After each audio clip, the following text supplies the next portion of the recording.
Send you out to Minnesota, where the Twins look to play spoiler against the Detroit Tigers, who begin the day one game ahead of the White Sox in the AL Central standings.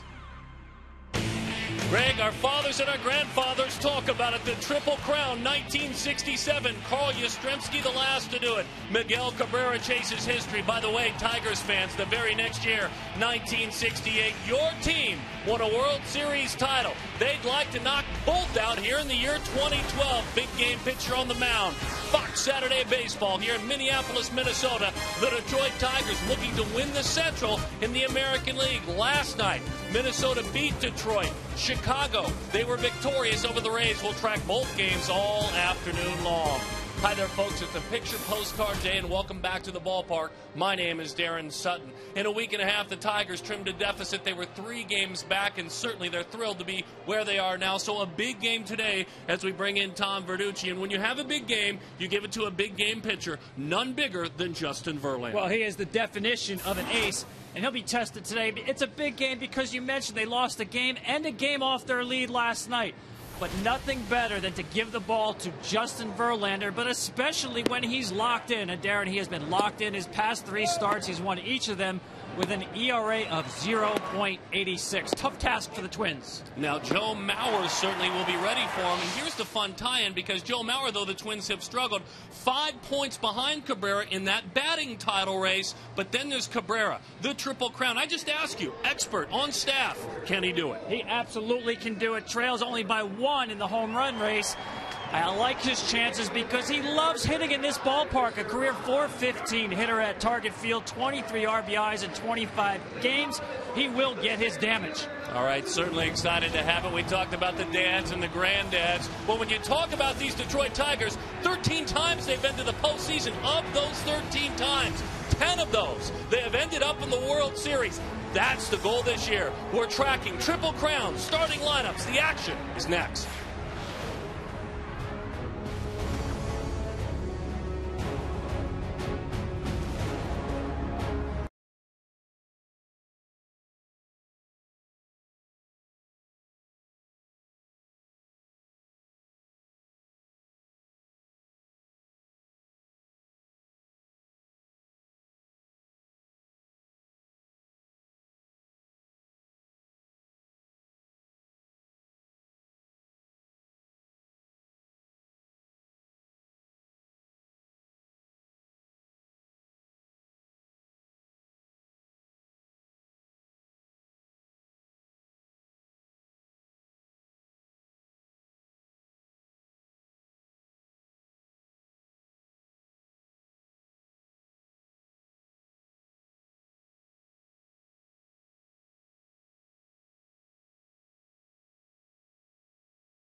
Chamber of Commerce day. Gorgeous, 80 degrees and a perfect early fall day. The shadows in and out. Justin Verlander in the sunshine right now. I know Tom will expound upon that a little bit later on. But for now, let's take a look at the starting lineups for the Tigers, brought to you by Taco Bell. Sometimes you've got to live Moss. It's interesting when you talk about Prince Fielder. Back-to-back years, he may be batting right behind the MVP. Don't forget Ryan Braun last year. Alex Avila missed some time about a week ago. Good to have him back. They're expecting a strong finish out of the bottom part of the order when you take a look at the Detroit Tigers batting order.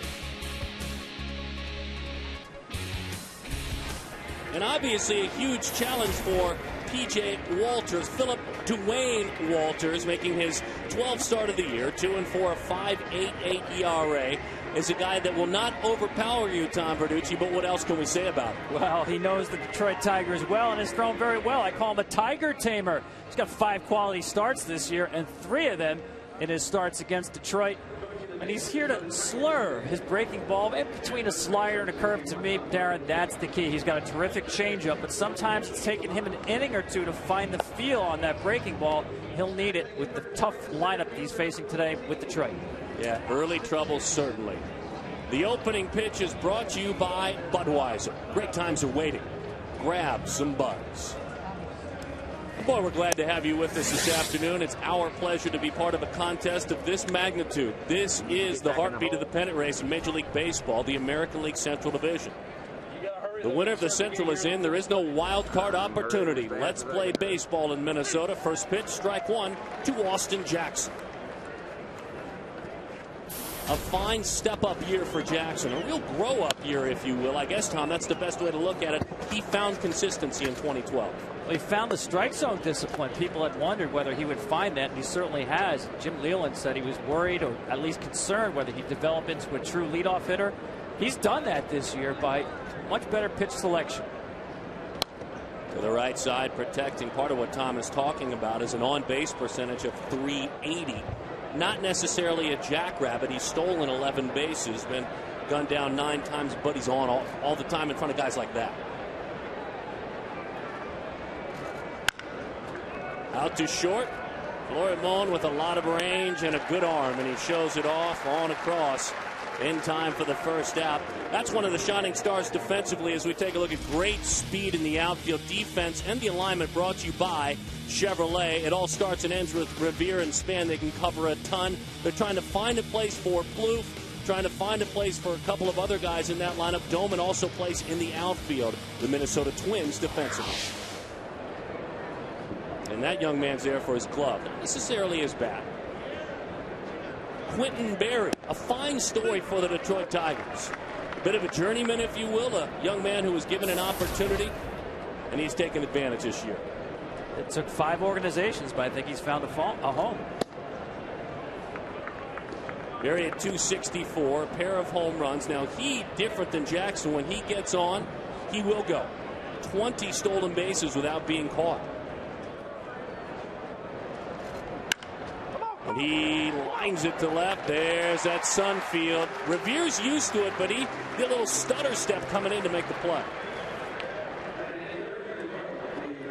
Well, P.J. Walters has done his job. It's never easy facing Miguel Cabrera, but the preference is definitely to do it with the bases empty. He's such a tough hitter with runners in scoring position.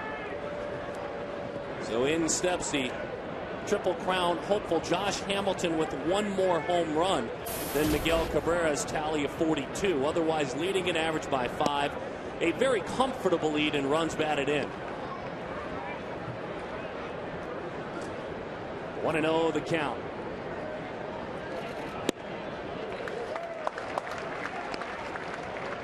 One ball and 1 strike on Cabrera. A great hitter with the bases empty, an even better hitter with runners on base.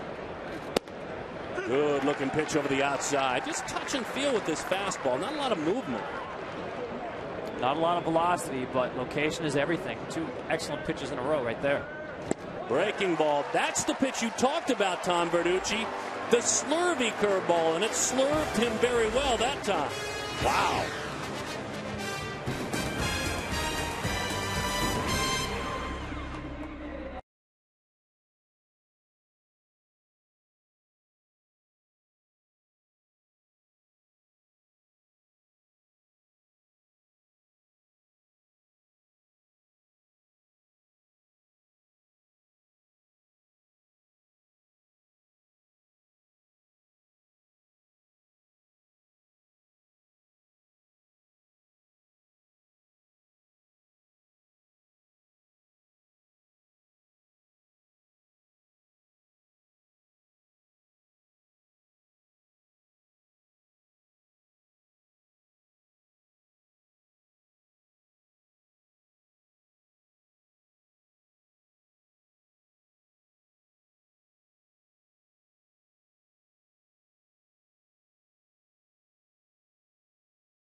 Ball game in Minnesota. Starting lineup for the Twins brought to you by Taco Bell. Sometimes you've got to live Moss. There are 55 combined stolen bases in the 1 and 2 spot for the Twins. Ryan Doman single-handedly drove in all the runs last night for the Twins, and in the middle, the bodyguard for them all, Joe Mauer. Justin Verlander makes his 33rd start of the year, another stellar season. Has to be in the Cy Young conversation. One of the reasons the innings pitched, 231 and a third. Obviously a big game pitcher. He is out here again today, Tom. I mentioned the Cy. He could win it again unless we get a game 163, his last regular season start right here. And he's his own closer. By that I mean it's tough to find anybody to bring into a bullpen late in the game better than Justin Verlander. After 100 pitches, I love this stat, batters are hitting 127 with no home runs. He gets better the deeper he goes into games. It's amazing to watch. Usually, you're exactly right, the third time a hitter sees a starting pitcher, it's advantage hitter, any big league hitter.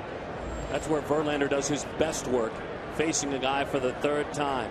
Cabrera has to cheat way in on the grass because of the speed of Denard Span. And there's the shadows, Tom. You've been studying, researching. What did the hitters tell you about it? It's brutal. You talked about a Chamber of Commerce today. There's not too many hitters in the Chamber of Commerce here because hitters would not pick this kind of day because of the light. And I talked to Joe Mauer about it before the game because most nights they'll be taking batting practice at about this time, maybe slightly later. And he said even when the mound is in shadows and the batter's box is in shadows, when you have the bright batter's eye, the contrast really is tough to pick up the ball. And the obvious reminder that all of what is going on, you're dealing with the best pitcher in baseball over the last handful of years. Very good changeup, has Span way out front. Let's take a look at the defensive alignment for the Tigers, brought to you by Chevrolet. Defense has been a struggle all year long for these Detroit Tigers, statistically, no matter how you look at it. But the one man you can't question is in center field. Gold Glove caliber center fielder in Austin Jackson. A big step up here for Avila defensively behind the plate as he has grown as a catcher. Just effective games in positive ways. Positive with regard to runs saved. He's done a very nice job this year. Offensively, he'd love to do more.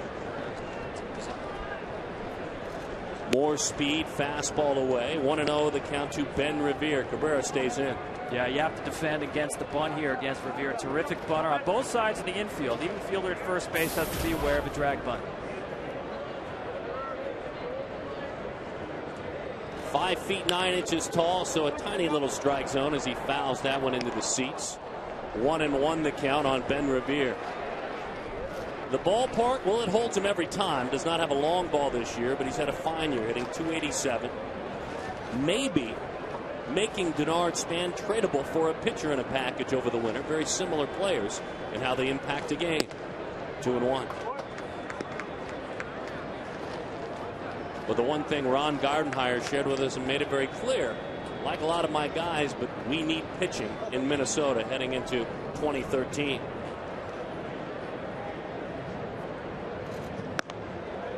.95 miles an hour, missing up and away, 3-1 the count. Yeah, and that's important with Justin. His last 3 starts, he's basically junked the way he went about it earlier in the season, where he would cruise for the first couple innings in the low 90s. He's really reversed that in his last 3 starts, come out throwing harder earlier.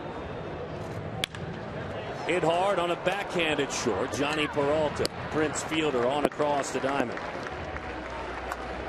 I think it's that time of year. You know, Jim Leland actually talked to Justin Verlander about that. It's worked great to get him this strong, this healthy, this deep into the season. But now's the time not for saving bullets, but for using them. And I think Justin Verlander has shown everybody he can go out strong in the first inning and still have plenty left in the game. Ron Gardenhire really with a lot of respect for Verlander and Cabrera, two of the stars of our television show today, if you will. And Gardenhire, let us not forget who the Minnesota Twins have been historically since the year 2000. This Central has actually been their division. As that one trickles on by, Joe Mauer at 322. Coming in a -5 behind Miguel Cabrera in the batting race. He could, with a hot finish, spoil the Triple Crown chase. And this is one of the great one-on-one battles in baseball. I'm talking about Mauer on Verlander.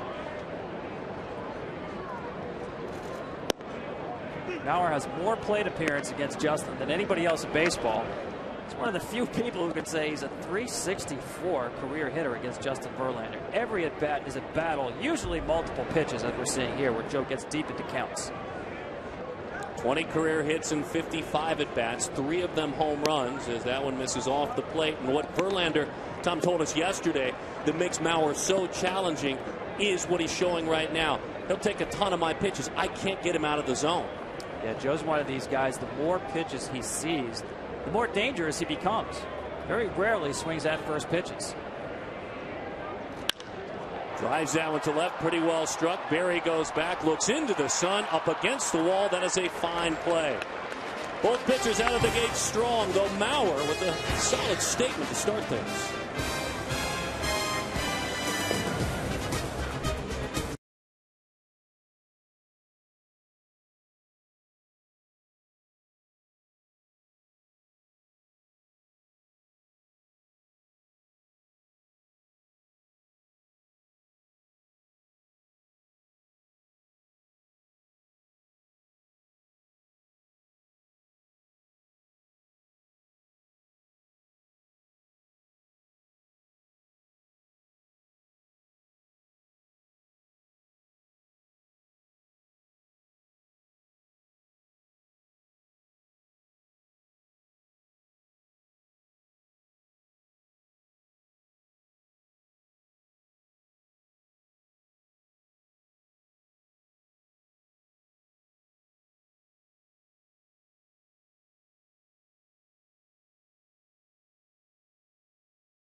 Sometimes you gotta live Moss and buy DirecTV. Now NFL Sunday Ticket is included at no extra charge when you switch to DirecTV. And built like a football player to lead things off here in Minnesota. Prince Fielder ready to roll. First pitch swinging. High fly ball center field. Span tracking looking up. That one disappears. And Prince Fielder and the Detroit Tigers have a 1-0 lead for Fielder. Home run number 29 on the season.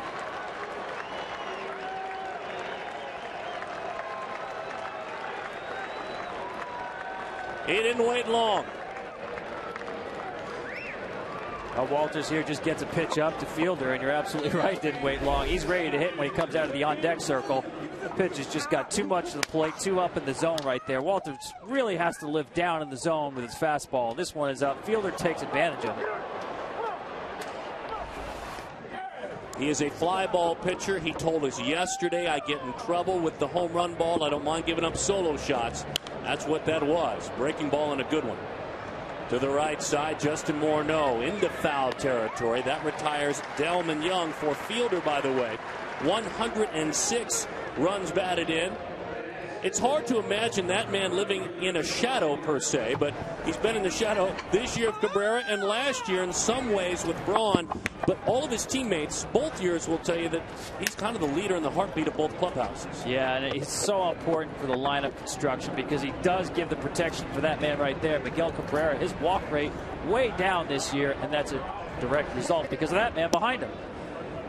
And Brentz will take a walk.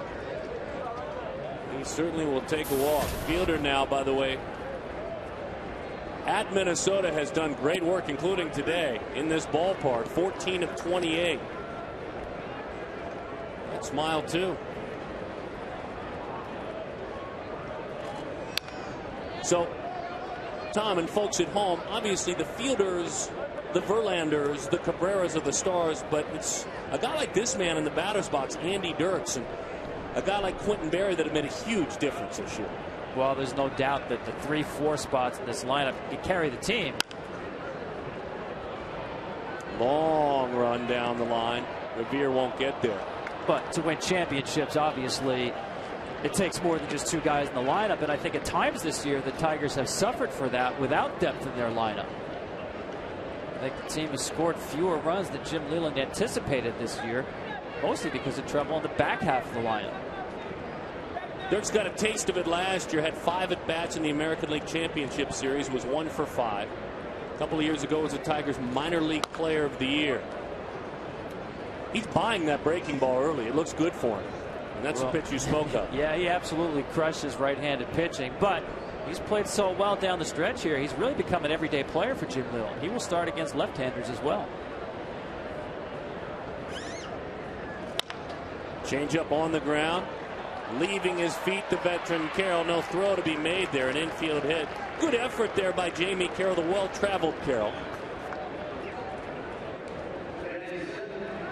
Dirks is on again. Yeah, Walters gets him to roll over on this pitch. A ball away from him, but Carroll swung over more towards that hole on the right side. Does a great job getting the ball, but no play to get Dirks. Can play just about anywhere defensively on the infield and has. Johnny Peralta, 12 home runs this year, has always been a slugging middle infielder, and the breaking ball dives low. 61 runs batted in. Doesn't hang around and take too many walks. At on-base percentage at .306. It's been a slow September for Peralta. They'd love for him to finish strong these final 5.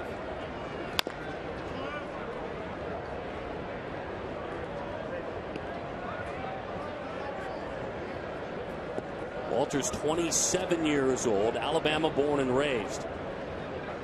And we talked about earlier, Quentin Berry, a minor league free agent, getting an opportunity. Walters came on board in the same manner. Ron Gardenhire telling us before the game he's in the discussion. A lot of guys are in the discussion for next year. Had to be interesting, too. I know, Tom, you talked with him about watching his old team, St. Louis, last fall. Yeah, I mean, came up through the Cardinals system and was traded, that big trade at the deadline last year between the White Sox, the Blue Jays, and the Cardinals. That helped the Cardinals get to the World Series, and Walters had a lot of friends he watched on TV, those games 6 and 7s.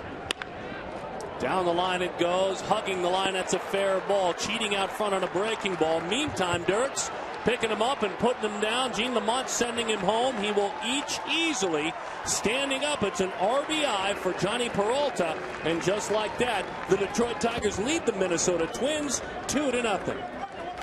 Well, you mentioned it, breaking ball. Johnny Peralta, he likes to hook just about anything. Fastballs, breaking balls, doesn't matter.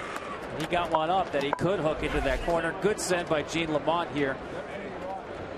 He pulled that ball into the corner. A lot of room in the outfield here, so there's plenty of time for Dirks to score from first base on this. This ball just kind of hugs the wall. So the Tigers up by a pair to the bottom of the order now. Alex Avila. A year ago, this 25-year-old catcher was an all-star, busy hitting nearly 300 with 19 home runs. He takes a pitch, sinking fastball, dives away. 13 days ago, he collided with his teammate Prince Fielder, attempting to make a play in foul territory, and it cost him 5 days. Many have banged into Fielder defensively, and few have played the next day. And the same thing for Avila. Haven't seen a whole lot of the changeup so far from Walters here. As we mentioned at the top, sometimes it takes him an inning or two to get the real feel for that breaking ball.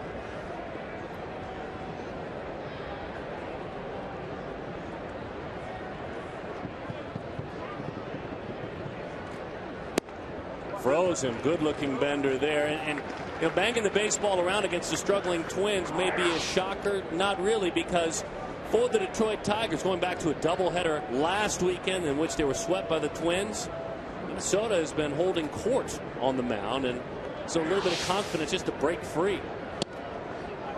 Well, that last category there is the one that stands out, is the errors on defense and the unearned runs. It's been a bugaboo for this team really the entire season. A lot of trouble winning close games because of that. Jim Leland knows just a closer look at the defense and the range that his team has shown. Hard to quantify as that pitch misses low, but I think it's not a stretch to say defensively, you put it all together, they've given away 4, 5, even a half dozen games this year. Yeah, there's no question about that. And I think the stat I like is defensive efficiency. How often do you turn balls in play into outs? And they're as bad as anybody in the American League at that percentage. Swing and a miss, goes back to the breaking ball. And certainly an effective pitch that we were talking about early on. Baseball's regular season is coming to an end, and the National League's best teams will look for their brightest stars to make the next unforgettable play, leading them to the NLCS and move them one step closer to the World Series. Legends are born in October, and our exclusive coverage of baseball's postseason begins Sunday, October 14th, with Game 1 of the NLCS, only on Fox. Infante, the number 9 hitter for the Detroit Tigers, takes a pitch away, 1-0 the count.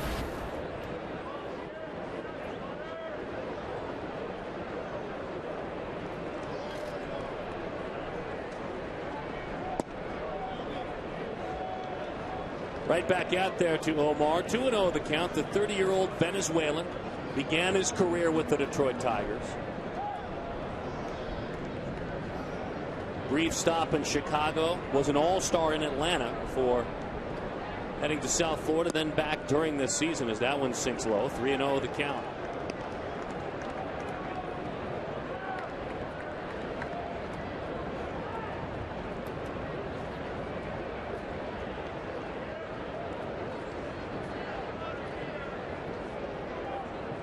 Home run and an RBI double in this inning for the Detroit Tigers, as that one is right there, 3-1.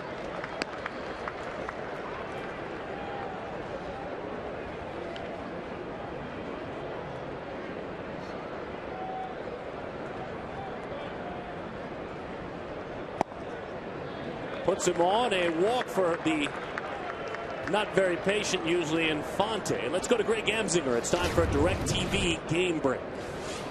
Darren, I want to go to Toronto. Casey Janssen on the hill, tying run at first. Alex Rodriguez flies out. Jansen's 21st save. The Yankees now a half game up on the Baltimore Orioles. Final score 3-2. If you call yourself a sports fan, you got to get DirecTV. Call 1-800-DirecTV. Darren, Tom, keep in mind the O's face the Red Sox later tonight in Baltimore. Back to you. Yeah, good stuff. And then the Baltimore Orioles go to Tampa Bay for 3 more next week, whereas the Yankees host the Red Sox. This could present a very interesting end to the season, Tom. I tell you, the Yankees have had, I think, several opportunities to open up a gap between them and Baltimore. Just haven't done it. And now you're right. You've got all kinds of possibilities for maybe an exciting Wednesday and Thursday next week if we need a game 163. Could you imagine it, folks? They tie for the division. They play a single game, and then the loser of that game drops back into the wild card and plays another game. Breaking ball inside corner for strike 1. Yeah, it's important for people to understand that that game is a tiebreaker game now. Last year, if it was a tied division and wild card, no game was needed. They went head to head. But now you need to play a tiebreaker to decide who wins the division. Hung that one up there. Lucky to throw it back from the catcher. That's the last place you want to leave pitches. 1-1 the count. Austin Jackson grounded out to short back in the first inning. Tom Verducci, Darren Sutton, glad to have you with us in Minneapolis. You can see the sunshine and the shadows doing battle here this afternoon. Well, you see Walters really go to that breaking ball. I mean, he's not really a strikeout pitcher, but he told us, Darren, with 2 strikes, he does consider that to be his best put-away pitch. But his percentage of breaking balls in this inning, I think, tells you he's not truly confident in fastball command. Rick Anderson having to do a lot of retooling this year, just to put it very simply, as that one goes back to the screen. He took 5 starting pitchers with him away from spring training, ready to roll to go to business. And, well, you have to ask some questions about where those 5 are now. I mean, those 5 are gone. So it's been a challenge, a big-time challenge. You might remember Francisco Liriano. You might even recall Carl Pavano. How about Scott Baker? Well, it's funny you would ask. Here they are. Where are they now? So he had to rebuild the entire rotation. And that's why, again, the Twins are holding their organizational meetings in the next couple of weeks down in Florida. And some of the new faces in that rotation will have the opportunity. Deduno, wild stuff. Samuel Deduno, as that one bounces in there. And I mean wild, good in some senses. An electric sinking fastball, but just trying to corral it all in. Well, that's been the key for me anyway with the Twins the last couple of years. They've run some young starting pitchers out to the mound, but they truly haven't had people with real plus stuff. Strikeout pitchers are definitely the top of the wish list for the Twins. We saw Diamond a moment ago. He has fabulous stuff. He pitched very well. He's pitched to a 3.5 all year long. What, Tom, you're on it with that breaking ball. He is throwing very few changeups and more breaking balls than I think any of us thought. Well, he's 32 pitches into this inning here. It gets more and more difficult to execute pitches the more you throw in a single inning. The pitch count by an inning sometimes is even more revealing than your total pitch count for the game, especially now when you're making so many pitches out of the stretch with runners on base. He buries that fastball in. Great pitch after a breaking ball away. Jackson, a great athlete. We talked about the fact that he has finally taken his athleticism and become a well-rounded baseball player. Coming out of high school in Texas, he was headed to Georgia Tech. University of Arizona wanted him to come play basketball. Well, that's the kind of athlete he is. So raw, that described him early on. He's not raw anymore. To the right side, well struck. Heading back, Parmalee. He squares it up just shy of the track. And he makes the play for the out. Prince Fielder, years ago, hit his first big league home run against these Minnesota Twins. You might not ever forget this one as well.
Are waiting. Grab some buds.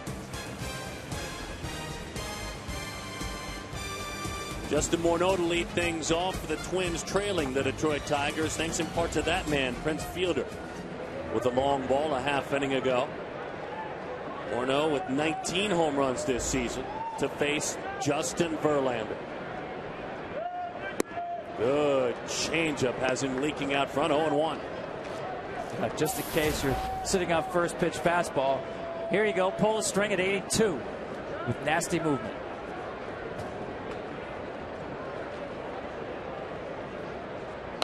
Goes back to a breaking ball that dives down and in. That's not the harder slider. That's the curveball. There's a difference. It's got a bigger bend to it. Yeah, Justin knows the importance of this half inning right here. Team hands you 2 runs. You're the ace. You lost the game in the standings last night. This is what they call a shutdown inning. He knows it. He's always in attack mode, but especially now. Shook him all the way around to a changeup. How did it work out? I think just fine. Thank you very much. Let's find Greg Amsinger. It's time for a DirecTV game break. Darren, thanks. Rays, White Sox, Chris Sale on the hill, 2 on. The Rays threatening Desmond Jennings. See ya. Scoreless so far. If you call yourself a sports fan, you've got to get DirecTV. Call 1-800-DirecTV. Darren, Tom, 2 innings from Sale. How's it sound? 5 strikeouts so far. Back to you. Not surprised. He's got to be in that Cy Young discussion with Verlander, doesn't he, Tom? He's definitely in the mix. I think the one thing that, he sort of loses points on is the innings. Just doesn't have the volume that Justin Verlander has. But interesting that these guys pitching on the same day. If we do get a 163, Chris Sale, Justin Verlander are lined up. 1-1 the count as that one sails up and in to Ryan Doman. The hero last night for Twins fans. 2-run homer, 2-run double. He's 6 of 15, a hot homestand.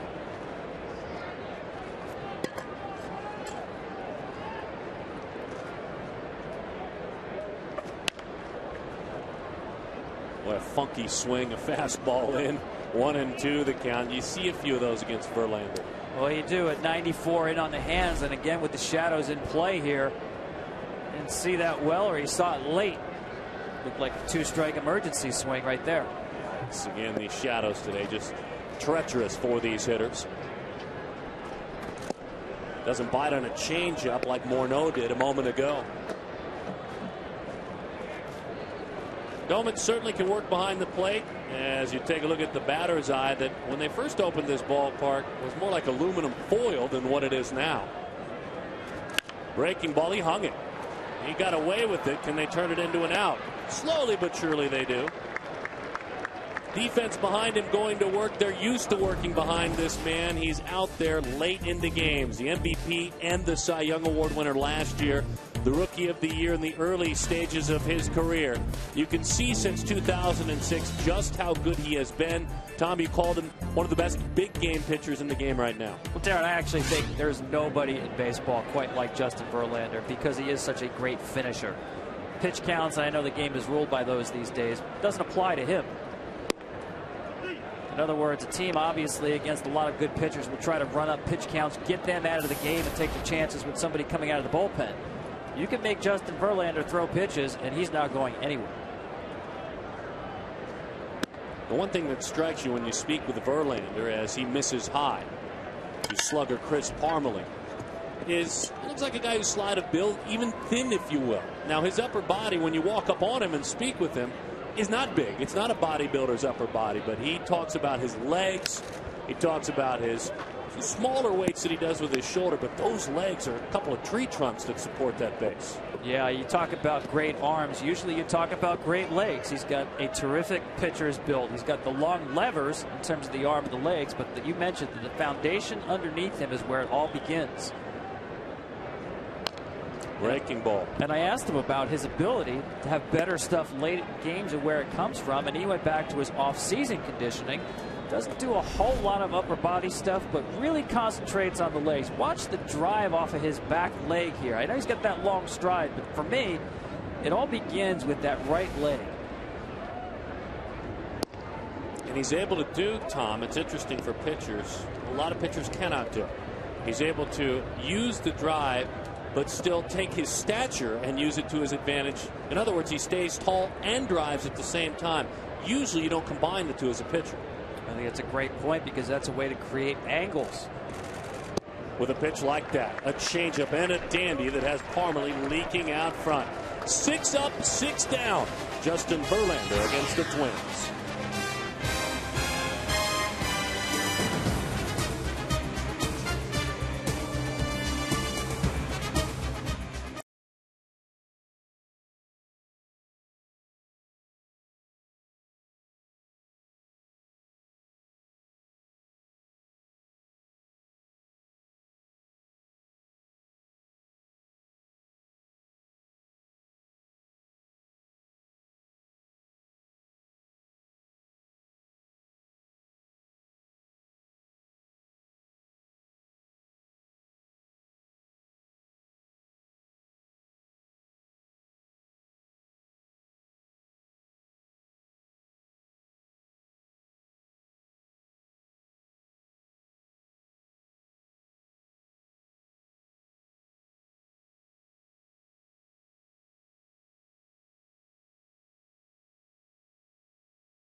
the inning. As we move along, the Detroit Tigers with a 2-0 lead. Cabrera was erased on a strikeout. An awkward swing for Cabrera anyway back in the first inning. There you see the batting title race as it ties into the Triple Crown.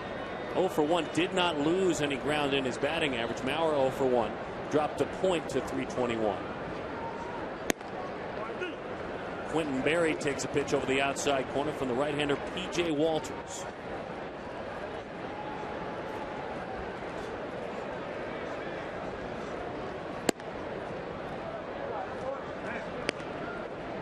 Berry played his college baseball at San Diego State for Tony Gwynn. We talked about put on waivers by San Diego. Philadelphia cut him loose. Rule 5 pick. He's been released a couple of times, but here he is in the heart of a pennant race. And Jim Leyland talked about energy. That's what he brings to my team. He can go get it. We need a little energy. We don't run the bases well, to quote the manager. That one swung right through, and down he goes. So Berry is erased on a strikeout. Now it's time for Miguel Cabrera. 198 hits this year. 1 home run shy of Josh Hamilton with 42 home runs. And a pretty comfortable lead, an 8 RBI lead over Hamilton in the RBI race as he chases history. Struck out back in the first inning. And as far as strikeouts go, for the big power number, still shy of 100 strikeouts, 96. That one is chopped foul around the plate. Well, to me, that's the difficulty in working through the 3-4 hitters, Cabrera and Fielder. Both of them under 100 strikeouts, especially in this day and age where strikeouts are so prevalent. These guys are not just power hitters, they are great hitters. It's very difficult to get through them because they don't have obvious holes. And they take a ton of pitches that are close. Cabrera doesn't walk nearly as much as Prince Fielder does, but Fielder dead even strikeouts and walks. And again, a funky swing from Cabrera. Something about that breaking ball and Cabrera not mixing well. Yeah, that's 3 times we've seen him swing and miss. A couple off the fastball right there on the breaking ball. Walter's done a good job keeping the ball away from him. And a fastball. Cabrera is 0 for 2 this afternoon with a pair of strikeouts. Again, a quick reminder, hitting .406 this year against the Minnesota Twins. And I mean crushing the Twins. And as you mentioned, Tom, very comfortable in this ballpark. Yeah, these swings almost tell me that he's not seeing the ball really all that well, because this pitch gets some of the plate and it's by him. Well, that was a great shot. You could see his eyes responding to it. See, that fastball is by him. He's a tad late on that. Fielder takes a curveball for a strike.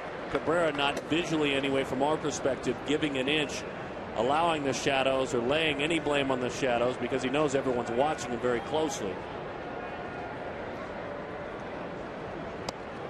Big swing from Fielder, who homered back in the second inning. I'm sorry, it's got to make a difference for every hitter. No question. You see Fielder up there with the sunglasses trying to get any advantage that he can. It's especially tricky now. You've got the bright at the home plate. You've got the shadow on the mound. You have the bright hitter's background. It's constantly changing lighting conditions during this game.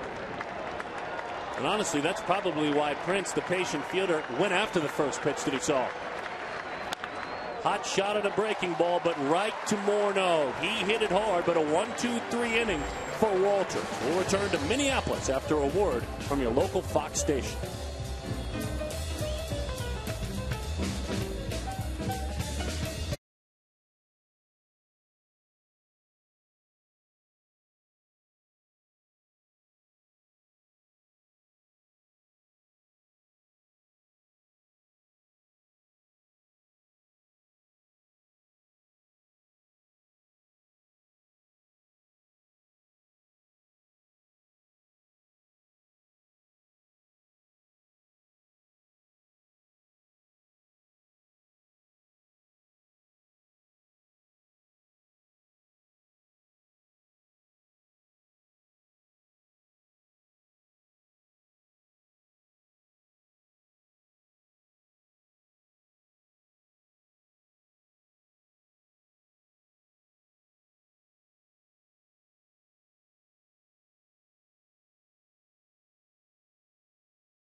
by MasterCard.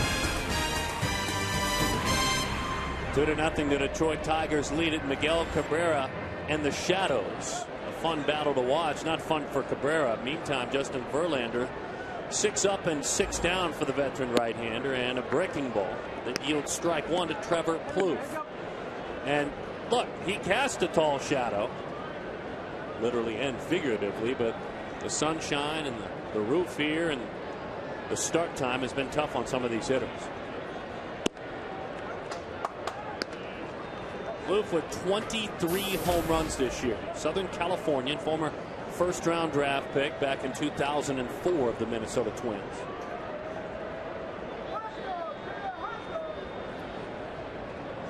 Change up. He likes that pitch today, doesn't he, Tom? Well, you can tell, Darren, he's got a real confidence in that changeup today. He can't wait to get to that pitch. Not just a put-away pitch, but a setup pitch as well.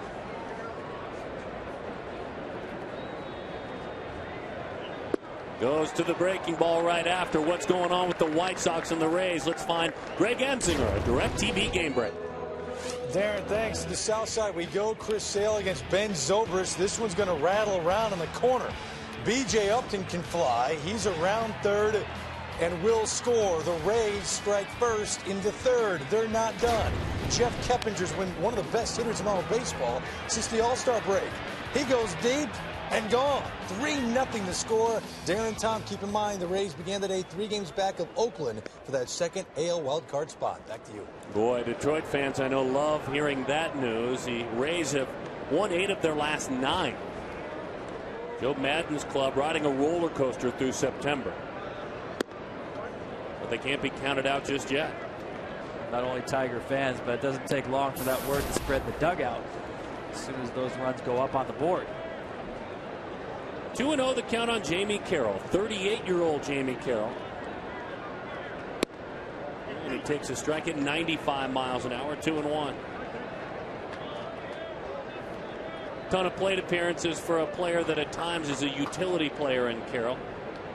Strong finish to the season, hitting close to 380 this month.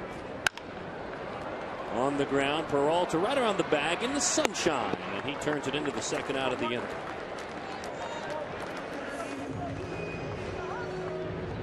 So 8 have seen Justin Verlander. All 8 have come up empty. Yeah, this is really a reprise of his last start against Kansas City, where he had a lead early and just became a strike-throwing machine. In that game against Kansas City, Justin had 21 swinging strikes. That's the second most he's had all year long. He's in the same mode right now. Attack mode, swings and misses. 25-year-old Dominican native Pedro Florimon thinks about a bunt. Takes a fastball, extends the corner a bit for strike one. That's the game you're talking about. No walks. That's the key for me. The last 3 starts, only 4 bases on balls.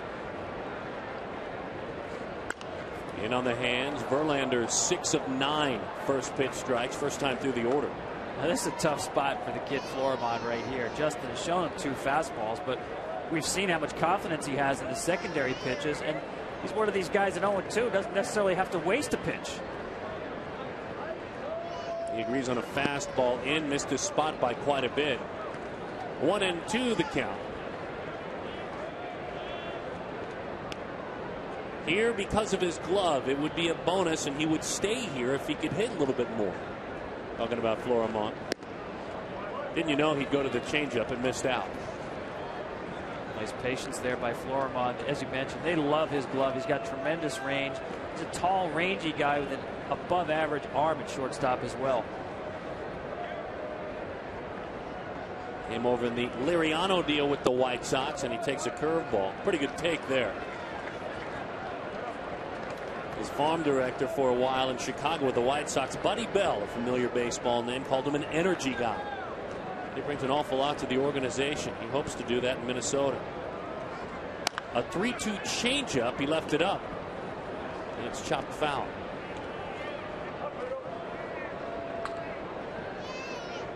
Justin Verlander's average fastball this season about 94 miles an hour. He throws that changeup plenty. See it 2 out of every 10 pitches, more so today.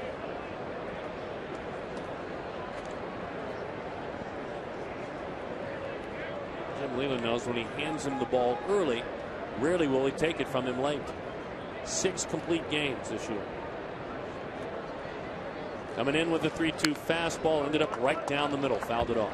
The ball ran back on the plate on him. Real good at bat here by Flora, man. For the first time through the lineup here, it's been tough to anybody to extend Justin Verlander to any 3-ball counts. He's done a nice job not only fouling off pitches, but staying off pitches.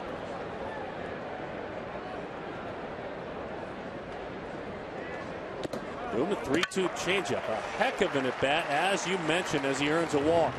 Tonight, Aaron Andrews, Eddie George, and Joey Harrington gets you ready for kickoff with the 4th Fox College Saturday pregame show. Then it's another great matchup. 12th-ranked Texas Longhorns look to stay undefeated. They head to Stillwater, Oklahoma to take on the upset-minded Oklahoma State Cowboys. Big 12 opener for both. Coverage Fox College football presented by Geico begins tonight at 7 Eastern, 4 Pacific, only on Fox. But put a star by that at bat from the number 9 hitter. No question about that. You get yourself in an 0-2 hole against Justin Verlander, and he's throw the kitchen sink at you there. Fastballs, changeups, breaking balls, and you extend that at bat and draw the walk. Now Verlander, as you see the throw over there, has to keep in mind the potential of a running situation here.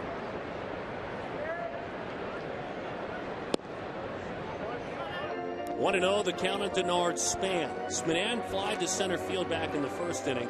He has handled Verlander. Fly to center field, as we mentioned, but 15 of 39 came in hitting close to 400.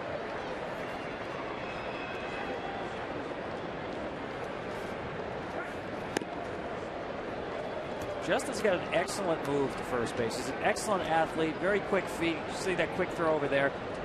On the whole, though, he's a guy who's not going to manipulate his delivery much to keep guys from stealing bases. Base runners are 4 out of 21 stealing bases on Verlander. Get the right jump, pick the right pitch. I think it's a running spot for the Twins. There goes the runner. It's slapped to left field.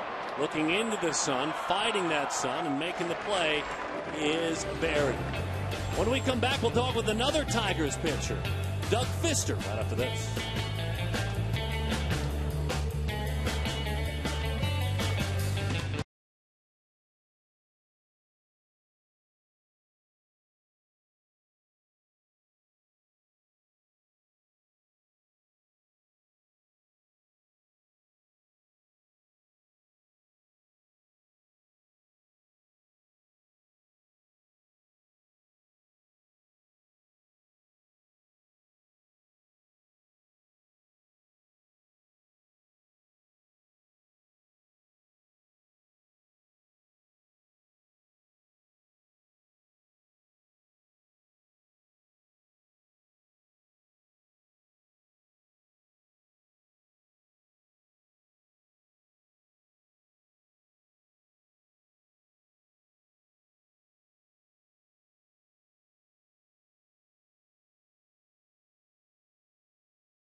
Or more on car insurance, and by Jeep.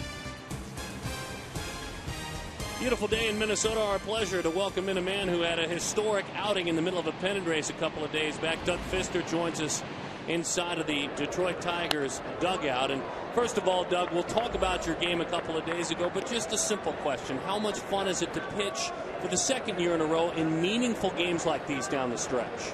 You know, this is what we play for. This is what we work hard for in the offseason. It's you know, all the blood, sweat, and tears we put into it. This is what it comes down to right now. The last, week of the season, the emphasis that's on it. I mean, it's all coming down to what we play for. We're going to playoffs. Hopefully, we still got a little bit of a road before us. To get ahead and to make playoffs. But that's what we're coming down to, and that's what we're playing for. Pistons teammates have a base runner. Delman Young reaches on a miscue. And Plouffe throws that one wide. You're a guy that has a great sinker. The breaking ball has become a big part of your repertoire over the last year or so, but not always known as a strikeout pitcher. Did you ever think that we'd be talking about you, Doug Fister, in the same breath as Tom Seaver and Nolan Ryan with the strikeouts the other day? Never ever thought, that thought never crossed my mind. That's one of the kind of jokes since a couple days ago, with family and friends. The close ones, that they've made a joke saying, hey, nice accomplishment for not being a strikeout guy. And so they've kind of teased me, but it's a quality teasing, so I'll take it any day. Well, Doug, we hear about hitters being in a zone. Describe what it was like for you through that sequence. That was the thing. I'm standing on the mound getting ready to go, and obviously you hear the crowd get into it a little bit, and Prince is over there yelling at me at first base, as he does sometimes, just to kind of slow me down. He's a quality teammate that knows when to slow the game down for a pitcher that's kind of getting out of hand, and that's what he does for me. And so he's sitting there telling me, hey, step off, take some time. And I thought I was getting a little quick or something, and lo and behold, I didn't find out what happened until after I got in the dugout. But just being in the zone, it's a mentality that for me, just pitch to pitch, not paying attention to anything else but the task at hand, and that's kind of the way I approached that day, and I really had no idea what was going on. Well, did anybody clue you in, Doug, as to the 10th strikeout potential of tying the major league record? Not till after I got in the dugout. Walking into the dugout, Prince came up to me, put his arm around me, and I still had no idea what was going on. He said, you really don't have any idea, do you? I looked at him with a blank stare and said, no, I really don't. And he said, just go in the dugout, let the guys tell you. So, they had a big laugh about it, and it was pretty good. What do you learn watching Justin Verlander pitch? Having the chance to watch him pitch over the last year plus is something special for me. I've had the chance to play with a couple of Cy Young winners, and having the ability to talk to them and think and to figure out what they're thinking, some of the physicalities that they take into the game. Just being able to sit here and watch him is for me something special. I get to kind of pick his brain on how he approaches a game, what he kind of thinks of during the game, and how he approaches different hitters. And so it's something that I can always kind of take and add to my repertoire. Well, Doug, we've talked about during this game the confidence he has shown in that changeup. Tell me what you've seen one time through the order out of Verlander today. He's always battling. He's always turning up the level of intensity that he needs. Whatever, if a pitch hasn't working today, he goes to another one and excels in that. So, whatever the situation calls for, if he calls for a ground ball, that's what his focus is. If it calls for a strikeout, that's what we need. That's where his focus comes into. And he's just a guy that is intense from first pitch to last pitch. Doug, thank you very much. Congratulations on your accomplishment a couple of days ago, and we appreciate you stopping in with us. Thanks, guys. Really appreciate it. 9 consecutive strikeouts a couple of days ago. And, it's interesting. I would imagine learning a lot watching Verlander pitch, being able to assess what he does. But it was great, you and I talking to Justin yesterday. He was thrilled to see his teammate receive all the accolades and to hear the ovations that Verlander's become accustomed to. Yeah, it's exactly true. And I think if you look at the entire staff now, the last 17 games, the starters have a 2.49 ERA in the most meaningful games of the season. Now, I know there's some concern about the shoulder of Max Scherzer. We've seen the way Fister and Verlander, and especially Anibal Sanchez, have thrown the ball. Despite some of the defensive shortcomings they've had, I think starting pitching is really carrying them this month. 1-1 the count on Avila. Strikeout of Peralta just a moment ago on a good-looking breaking ball over the inside corner.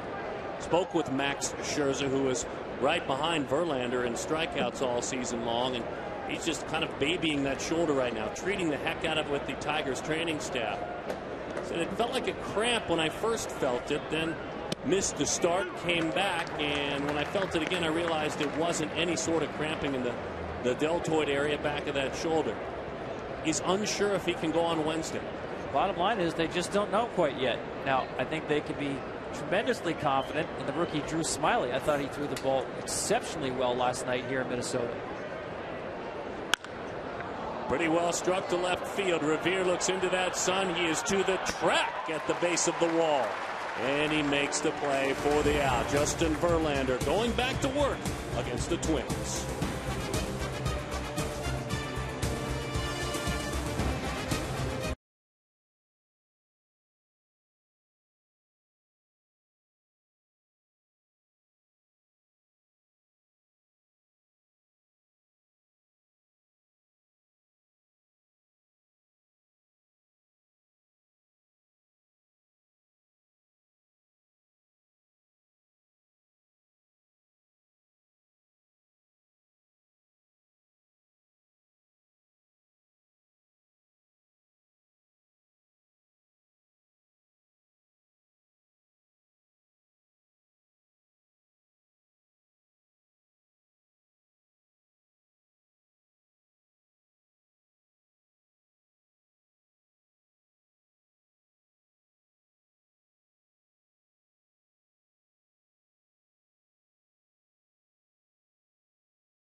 His Tigers lead it by a score of 2-0. Part of the order: Ben Revere, Joe Mauer, and Justin Morneau.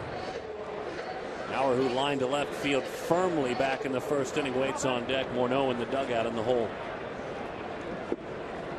4 hits and 20 career at bats for Revere against Verlander. And there's strike one. Backed off on that fastball a little bit. 0-1 the count. Changing speeds with the fastball. Few even big leaguers are comfortable doing it as much as Verlander is. Breaking ball to follow it up.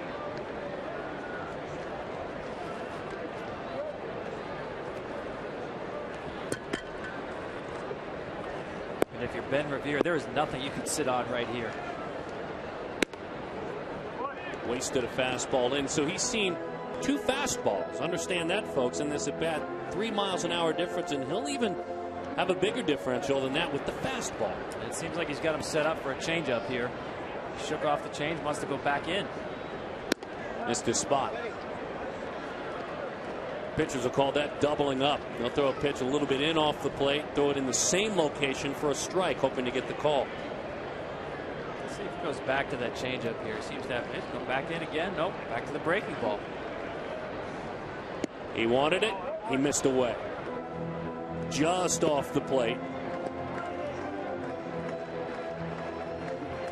Once again, we've seen the Twins extend the count, starting the hole at 0-2 to get to a 3-ball count.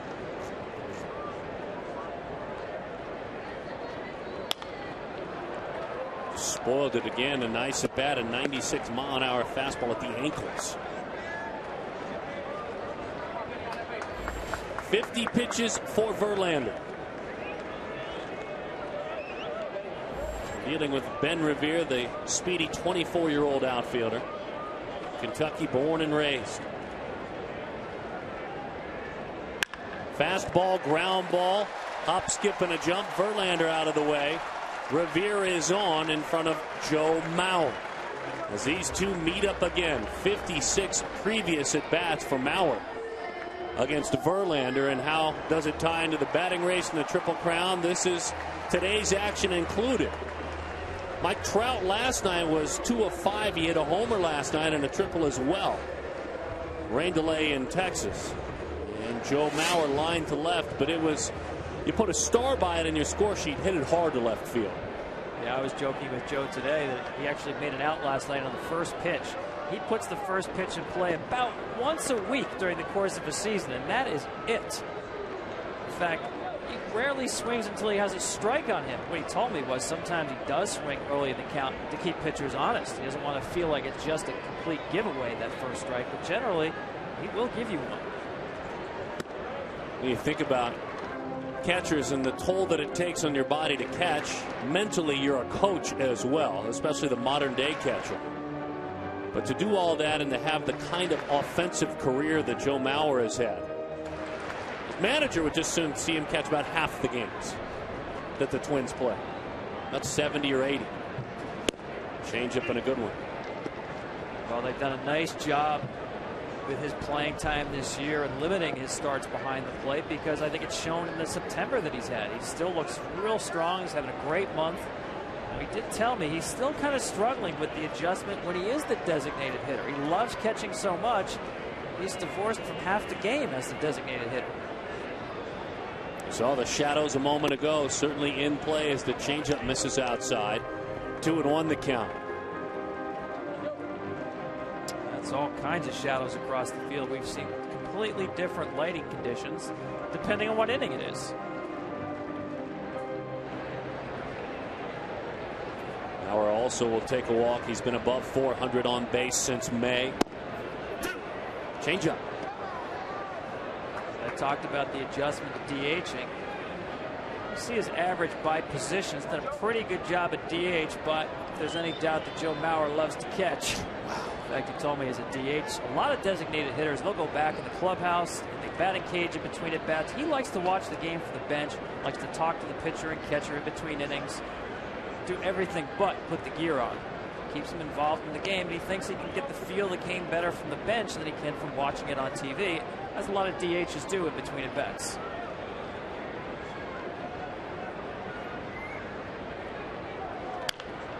Fouls that one into the seat, spoils a fastball up and away again.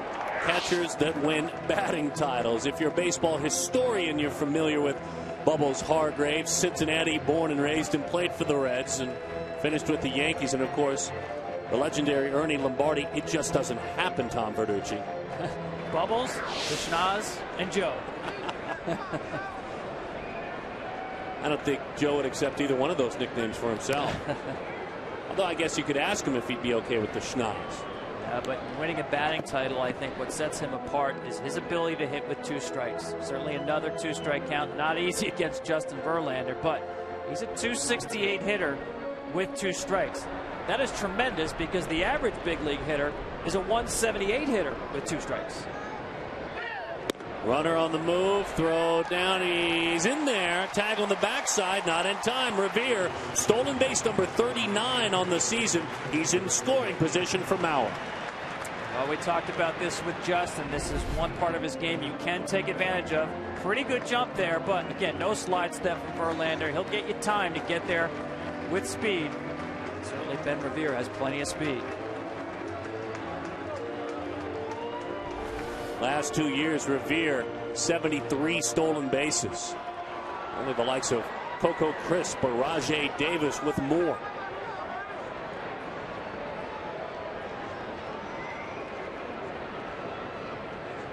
Breaking ball. How about that take?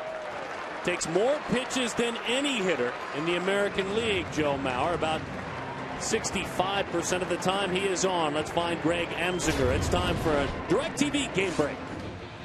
Darren, back to Chicago. Chris Sale watches B.J. Upton shoot this one to the right side. It's going to score another. The Rays have a 4-0 lead. Chris Sale knocked out of the game after 3 1/3, his shortest outing of the year. Darren, Tom, Tiger fans are smiling right now. They are smiling when they see the team that plays on the south side going south. Their last 10 games have been a big-time struggle. 0-1 the count on Justin Morneau. Justin Morneau has seen 4 pitches today from Justin Verlander. None of them fastballs. Started him first time with a changeup. Started him here with the breaking ball.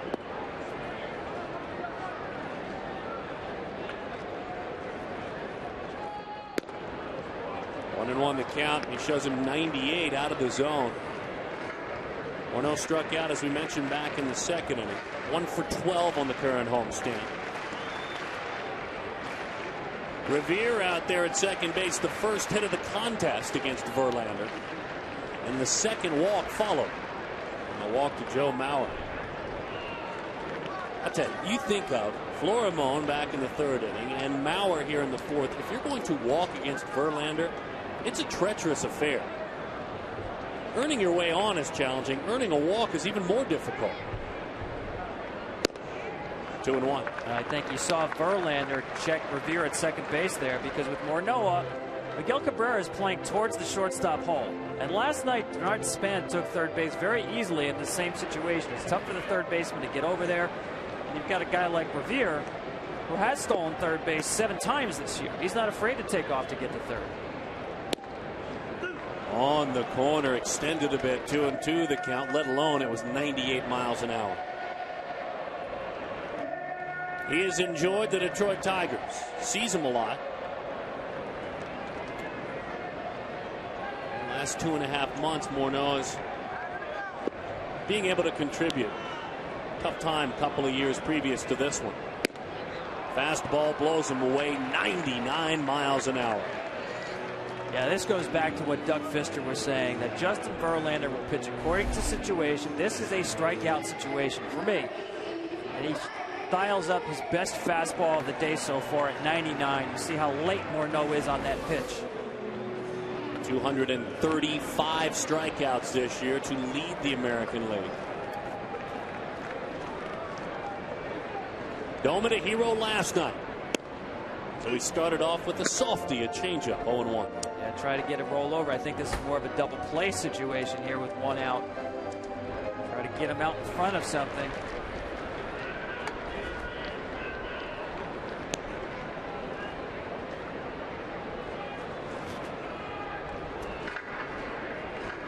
And grounded out to second, back in the second inning.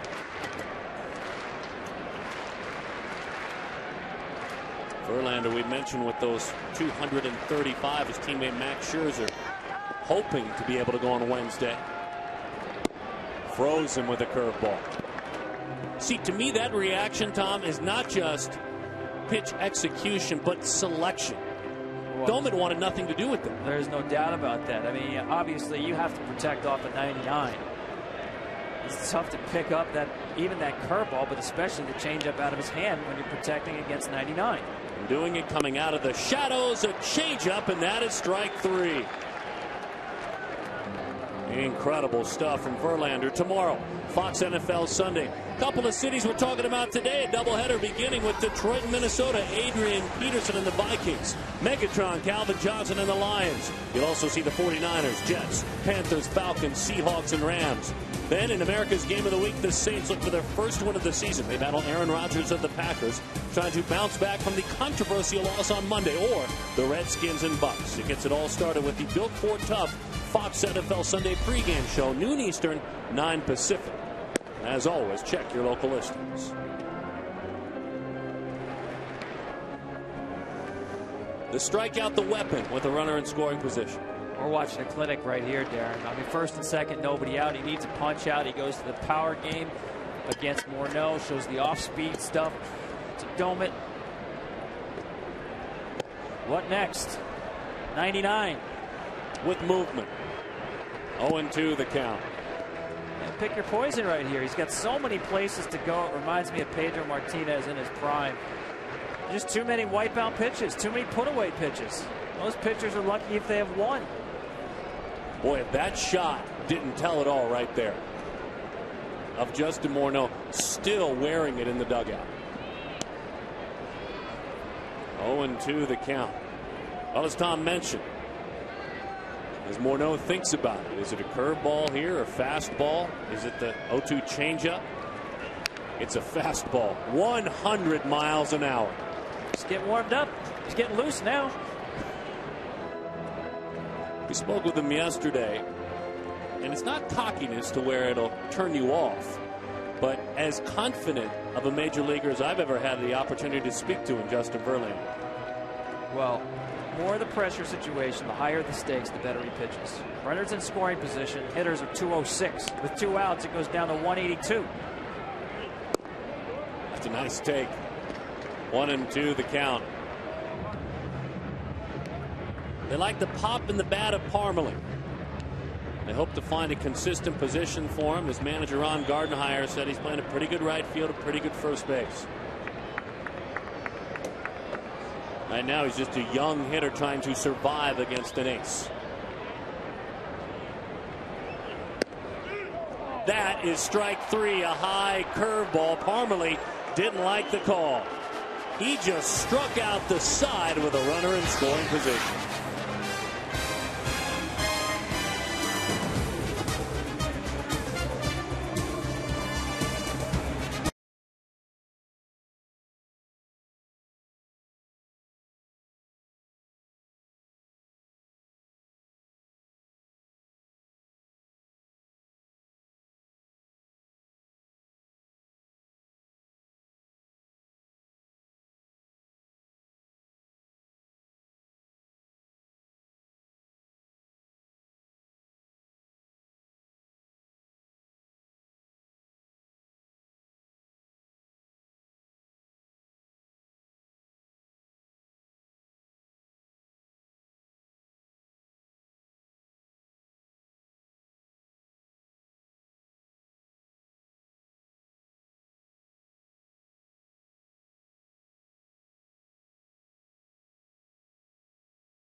Back in Minneapolis, 0-1 the count on Omar Infante. Infante walked back in the second inning. The Tigers lead it by a score of 2-0.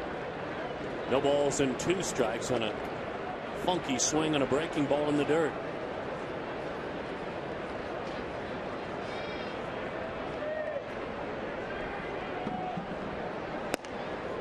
Good 0-2 pitch, backs him right out of there. Yeah, Darren, P.J. Walters has done a really nice job here these last couple of innings. You know, he took that punch in the second inning, a couple of runs.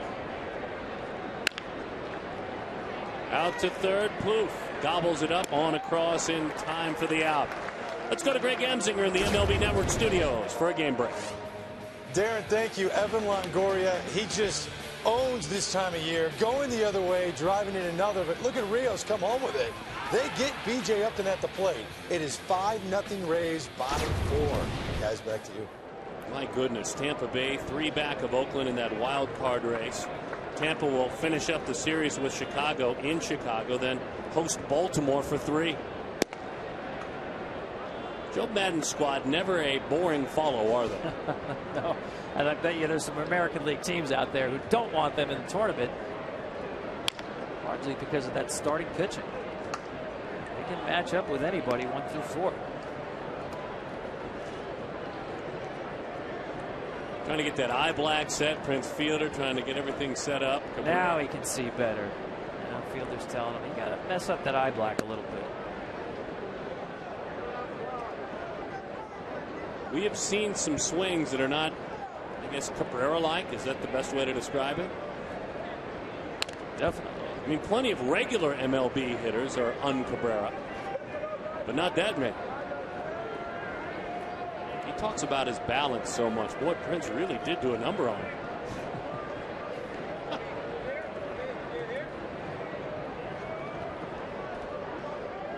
2-2 the count. Breaking ball popped into the seats. You folks might remember some of the pictures or videos of a young Bryce Harper when he was coming through the ranks as a high schooler. That's kind of how the younger high school Bryce Harper used to wear his eye black. Like he was getting ready to go to battle. It's a good look right there. You got to change up something, huh? You punched out your first 2 times up. Got to be the eye black.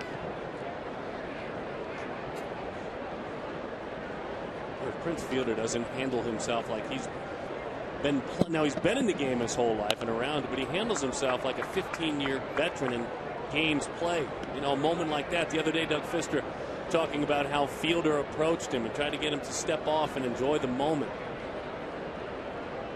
Many in Milwaukee will say, Tom, sorry about that, that when he left the Brewers, the proverbial heartbeat for quite some time left Miller Park and Prince Fielder as well.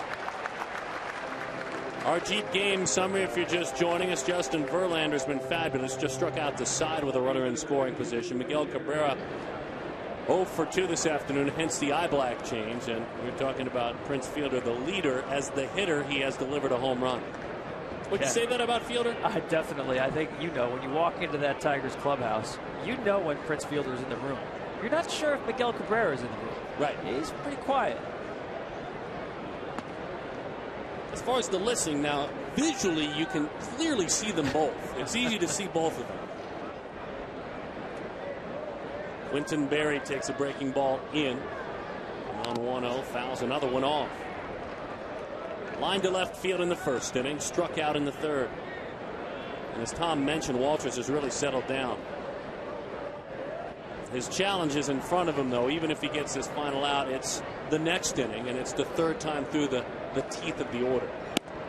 Yeah, I think another reason why I'm so impressed with the way he settled the game down here is I don't care what pitchers say about they don't know who they're pitching against. They don't face the other pitcher. You know Justin Verlander has the ball in his hands on a night or an afternoon when he has good stuff. There's not much room for error, already giving them 2. Hot shot, left a changeup up out over the plate, and Berry stayed back nicely on it. Quentin Berry 1 for 3 this afternoon. What he did was reach in front of the man with the new look war paint on his face, Miguel Cabrera. If you're just joining us, Cabrera is 0 for 2 with a pair of strikeouts this afternoon. Struck out on a breaking ball in the first, swinging, on a fastball in the third, swinging. He really hasn't had a good pass at the ball quite yet. Breaking ball, runner on the move, a stolen base for Quentin Berry. A perfect 21 for 21 in his major league debut. Yeah, I like that right there with 2 outs and a guy who's featured a lot of off-speed pitches, a lot of breaking balls early in the count. I know you have a base open right here, but you also have to take a peek into the on-deck circle to know what's waiting for you. Fielder waits in the on-deck circle. Cabrera hacks at a breaking ball, and it's a high fly ball into right center field. Parmalee is there. He puts it away. Headline, Miguel Cabrera 0 for 3 this afternoon. Right below it, it says his team's winning a big game.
Redesigned 2013 Chevrolet Malibu. The score here is 2-0, the Detroit Tigers. Every game a must-win game when you only have 5 left. And you've got a 1-game lead. They know so far the Tampa Bay Rays are helping them out. It's Tampa Bay winning 5-0 in the 5th inning against the Chicago White Sox. Justin Verlander buckled down an inning ago. He had a couple of runners on base and nobody out, and he proceeded to strike out Morneau, Doman, and Parmalee. He deals with Trevor Plouffe, who goes to work, a line drive down the line. One hop up against that wall. He's hustling his Plouffe. On around he goes with the slide and in with a double. This MLB on Fox season, Fox Sports is proud to support Boys and Girls Clubs of America, a place where youth can reach their full potential as productive, caring, responsible citizens. To learn more, visit greatfutures.org/Fox Sports. Tom Verducci and Darren Sutton, we're certainly glad that you're with us. And when you think about Justin Verlander, we started to talk for a while, Tom, about that no-hitter thing he had going on through 3. Well, he gave up a hit, and then he became better than when he was throwing a no-hitter. And here he's challenged again. Fielder's going to go across the diamond. A couple of big fellas with the tag and in time for the out.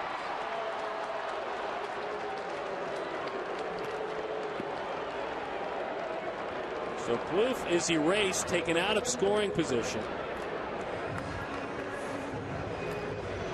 Fielder had the entire play in front of him, and he took advantage. He does a nice job. You see he's playing in here, so the ball gets to him very quickly. And Plouffe, you got to check before that ball is hit the position of the infielders. If he's playing back, you can get to third, but not with the first baseman up. Fielder makes a nice play, and he is alert, makes a strong throw. The tag to complete the out. We had some great angles there. The one thing I think was fun in each of the shots in the bottom of the screen or in the background was Prince Fielder making the throw, then racing across the diamond if need be to help cover third. He may be a big guy. He may not be fleet of foot, but he's a baseball player. These are things that baseball players do. Absolutely. You mentioned it. He grew up around the game. They call that instincts. They call that experience. Whatever you want to call it, it's a heads-up play. From the start of the play to the end of the play. His catcher was there to help him, Avila. You can bet that Quentin Berry was going to come help if needed as well. Now, if I'm Justin Verlander, maybe I take a little offense to that. Is that saying that you just want to keep me out of the rundown? Carroll on with that fielder's choice. Bouncing ball, fielder steps on the bag, and no play there. A tag play once you step on the bag. Runner and Carroll moves up. Florimon is erased. Didn't want to take a chance there of throwing that ball into the outfield. It's a tough angle throwing it to the runner. Take care of the out. 2 outs. Justin Verlander on the mound. You could sign up for that rather than giving up extra bases. 75 pitches for the right-hander. Verlander grew up just outside of Richmond, northwest suburbs of Richmond, Virginia. Bernard Span, who is 0 for 2, a couple of fly ball outs, takes outside.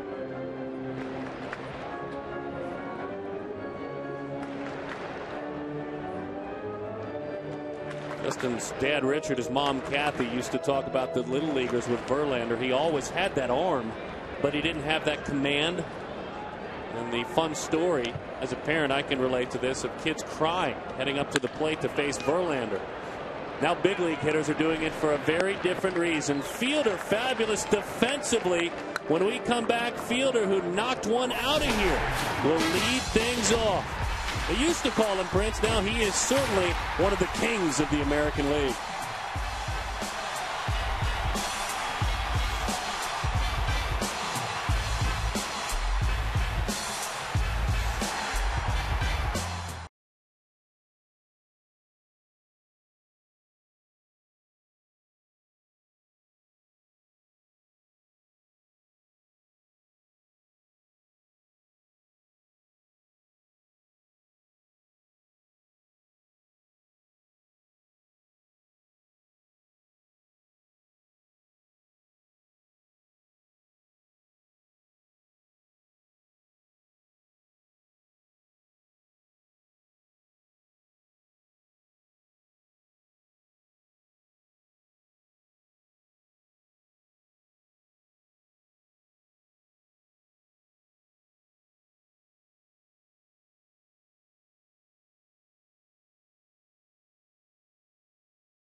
Better state, and by Firestone, reminding you that whatever you drive a Firestone.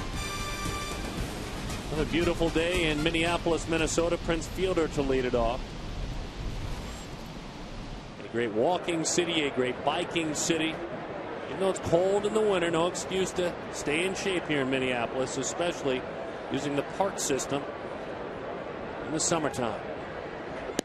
Prince Fielder.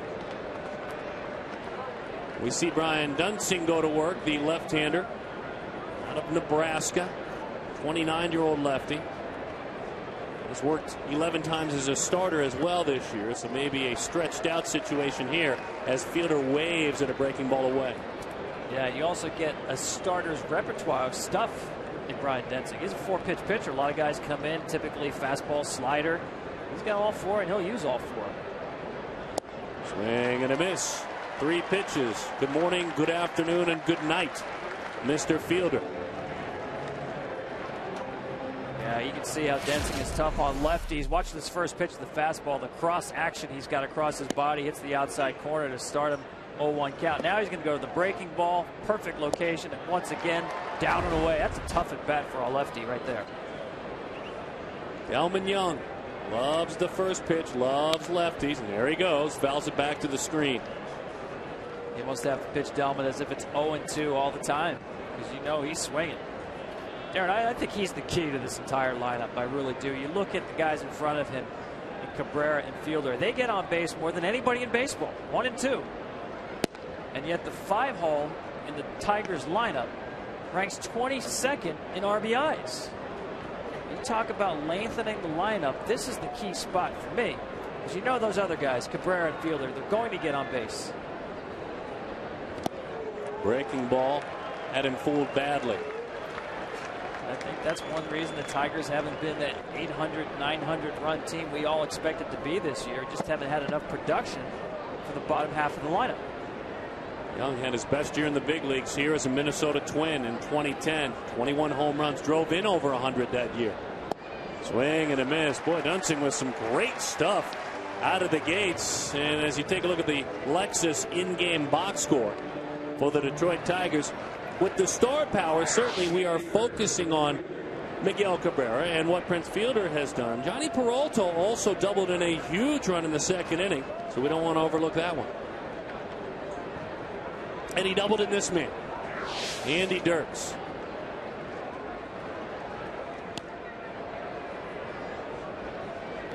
"26 years old, Kansas, born and raised, went to Wichita State. Tigers 8th round pick.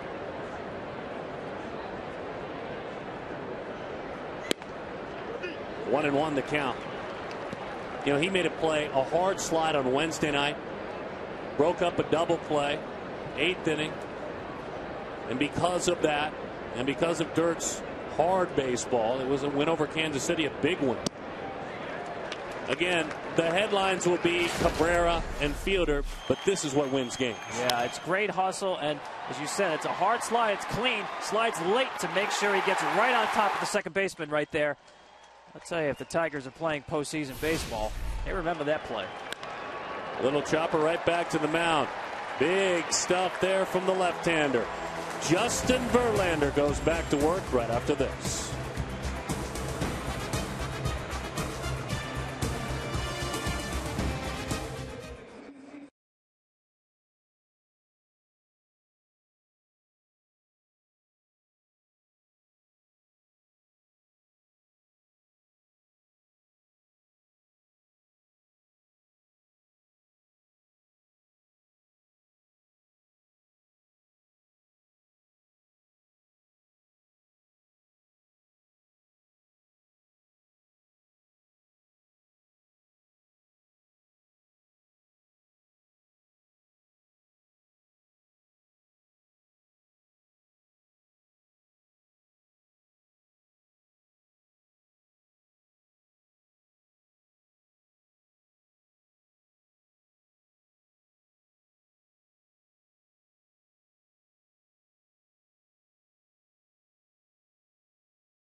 By MasterCard.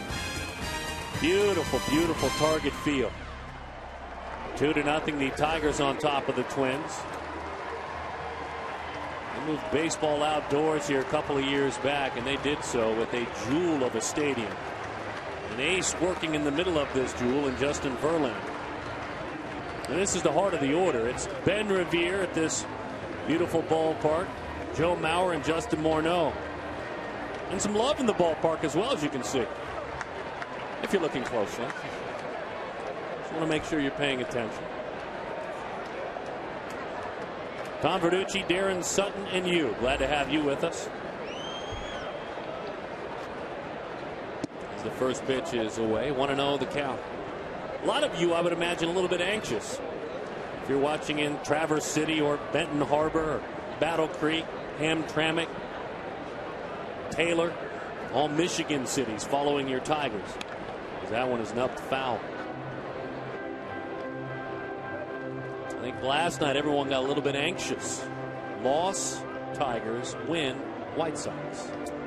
But you wake up in the morning, you check the probable pitchers, and you see the name Justin Verlander. There goes the anxiety. He's had everything working today. Change-ups, curveballs, fastballs, and an infield hit for Revere. Went with a changeup that time. Revere leaked out front, but he's fast enough. Even though he was fooled, once he put in play, he was dangerous. Yeah, if you're Ben Revere, if you don't hit the ball hard, that's a good thing. This is going to be infield hit number 41 for Ben Revere. This is trouble from the minute it gets by Verlander. You see Infante try to charge this ball and just shovel it to first. You know he doesn't have any time. I don't think he was going to get him anyway. Makes a nice effort to try to get him. Now, once again, the running game is in play with Revere at first base. Joe Mauer chasing Miguel Cabrera for a batting title. 0 for 1 with a walk today. At .321 in the season. It's been a tough day for Cabrera on the other side as he takes strike one. Miguel 0 for 3 today. Mike Trout still waiting to get a game started in Texas. We mentioned Trout had a really big night last night. 2 of 5 with a homer and a triple.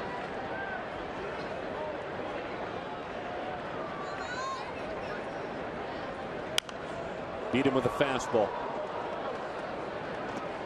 If you're just joining us with regard to Verlander and all the pitches working well, he has thrown fastballs that have ranged from 93 to 100 fastballs. It's amazing what he can do, and it's a lot of times according to the situations. We've seen those 99 and 100s when there's a man on second base. He's got that extra gear.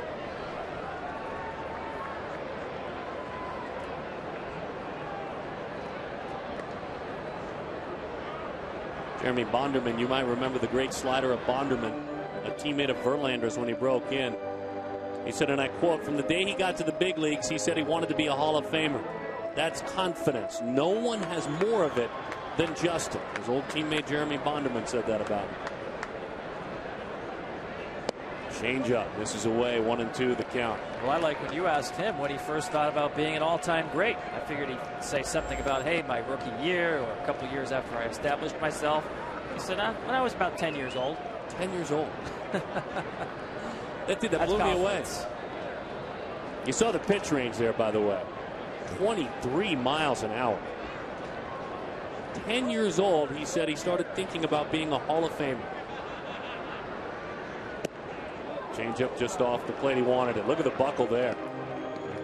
Yeah, he executed the exact pitch he wanted to throw right there, but Joe Mauer was not biting, wasn't taking the bait right here, just off the plate. Once again, Joe Mauer in 2 strike counts. He's as tough as there is. Generally, he's going to hit the fastball the other way and pull something off speed, especially with the hole at first base. 2-2 change up. 3-2 the count. Shadows are creeping. Well, I know Justin Verlander leads the universe in strikeouts, but I'd be surprised to see Revere get started right here. Got to figure Joe Mauer is going to find a way to put the bat on the ball, hit a ground ball somewhere. Well, you saw that 6-pitch 5th inning, a big difference in pitching deep into the game, possibly for Verlander. You called it, Tom. He's on the move, and it's a high fly ball to left. Picking up late in the sun is Barry, but he finds it and he makes a play for the out. I tried it. It's a good idea and the right combination. Verlander's fastball just really got on top of Mauer again. So Mauer is 0 for 2 with a walk.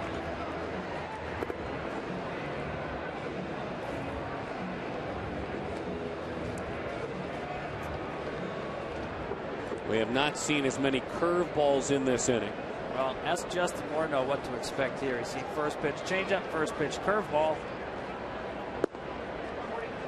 To the changeup. First pitch changeup, as you said.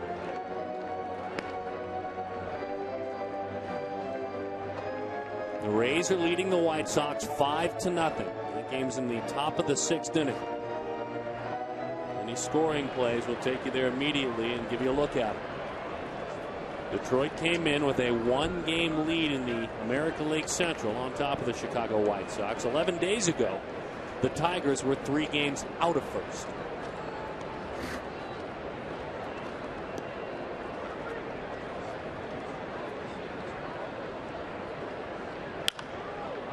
Beat him with a fastball.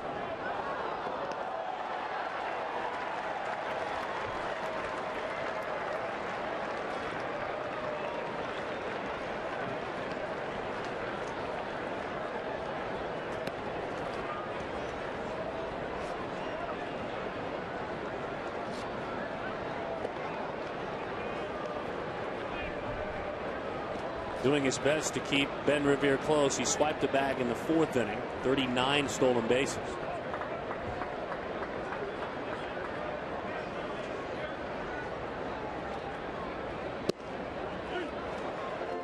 He is not like that corner call.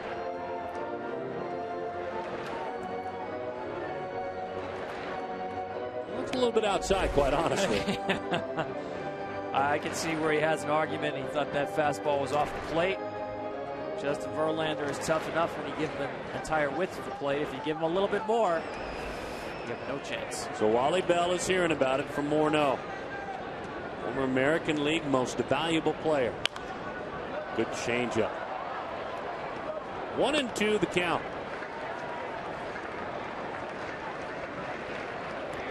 Left-handed slugger, not a big surprise when you see those numbers. The biggest number for him is just getting on the field. Past 500 plate appearances, first time in about 3 years. Drives him back to the bag. He did. He had trying to break up that double play, kneed in the head by Toronto's John McDonald back in July of 2010. Played in 81 games all told in 2010, 69 games last year. Battled back from a concussion, neck and wrist problems as well. Curveball, shot foul. He was ready for that one, just couldn't keep it fair.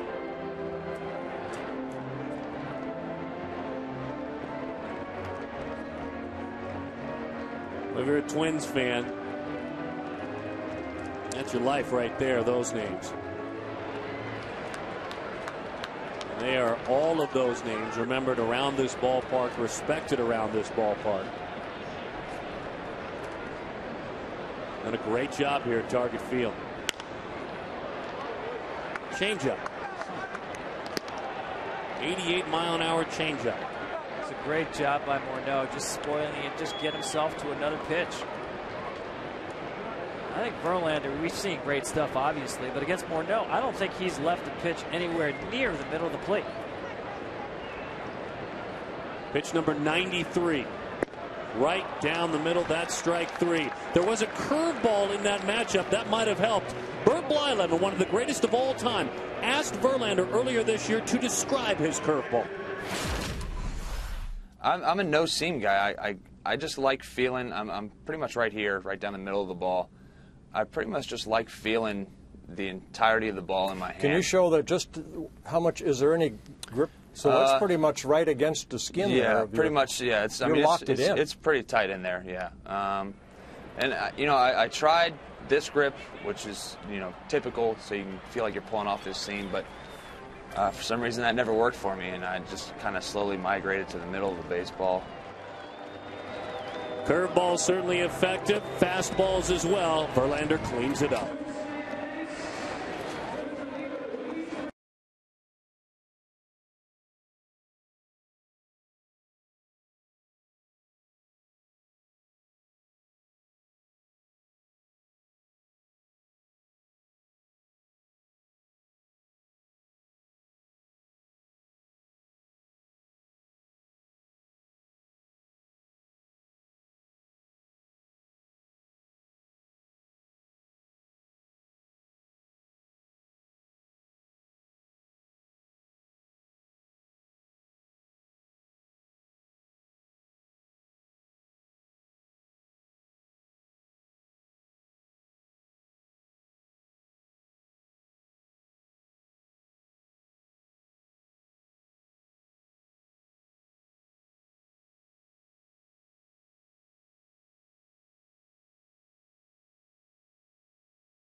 Left-hander Dunsing came on and made quick work of Fielder, Young, and Dirks, and makes quick work of first pitch swinging Johnny Peralta. His double drove in a run back in the second inning. We heard Justin Verlander, Tom Verducci, talk about that curveball. Here's a good look at it right here. You can see the big break on that. But Darren, I've never heard of a pitcher throw his curveball without the use of a seam. And I'd have to send out this disclaimer to kids out there. Don't try this at home. Very difficult to do. Most people obviously will put at least one finger on a seam to get a better grip and kind of pull that ball down. Justin actually told another story about he came to the big leagues. It was really a spike curveball where one of his knuckles was on the pitch, so that was actually raised off the ball a little bit. He said the Major League Baseballs were so slick and hard that he developed blisters. So he went to the grip with both fingers on, but again, nothing on a seam. Very hard to do. Yeah, I've never heard of it. Never heard of it. I mean, it's, as you mentioned, usually you are throwing that spike curve or you're on a seam with your middle finger to get that pull and that drag. I know Burt Blyleven, who performed the interview, I mean, there's the grip. That's like what they used to call a no-seam fastball or a dry spitter. That's the grip for a dry spitter, not a curveball. And he gets that pull with the middle finger. See the blister where he's on there. I was going to say that callus there on that middle finger. A lot of times you get those off the sliders where it comes off the side of the finger. It's the last thing on the ball. I remember Pedro Martinez used to have unbelievable calluses right at the end of his fingernail, the very, very last tip of the finger, and that's because the fastball stayed in his hand for so long. He had a ton of friction at the end. Alex Avila beaten inside by a fastball. Morneau, easy chance, just stomps on the bag. Ron Gardenhire has his matchups all set. He has loved what he has gotten out of Dunsing, but he's going to go to the bullpen. 5 up, 5 down for the left-hander out of the bullpen. 2-0. Managing like it means everything. It certainly does for the White Sox.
Retired all 5, gives way to Southern Californian Alex Burnett. Not a big strikeout pitcher, hits a lot of bats, but has done so fairly effectively out of the bullpen this year. A 3.29 ERA. Not necessarily a big time ground ball pitcher.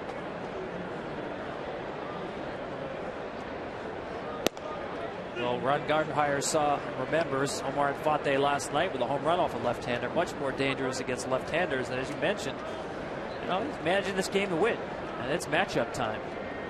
70 points higher against left-handers. Good breaking ball. Plouffe vacuums it up, shoots it on across in time for the out. Twins bullpen keeping it close.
The entirely new Lexus ES and ES Hybrid.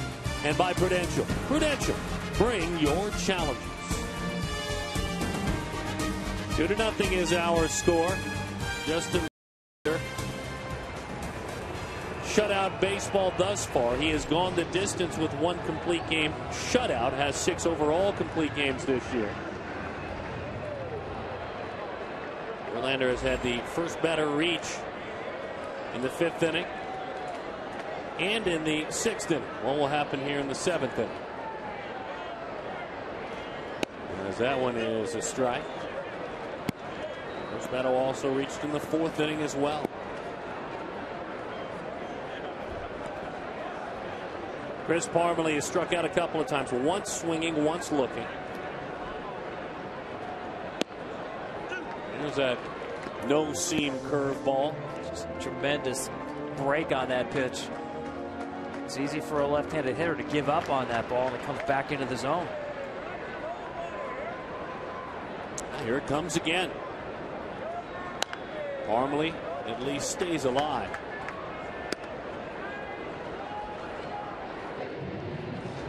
Verlander at 97 pitches. His big league career, he has averaged 110 pitches a start in his career, dating back to his younger days. Much higher the last few years. He can go deeper than that. Changeup and a good take, 1-2. Tries to become a little bit more efficient this year. His ground ball rates are the highest they've ever been. So not only can he strike you out, but he's throwing more ground ball outs than usual.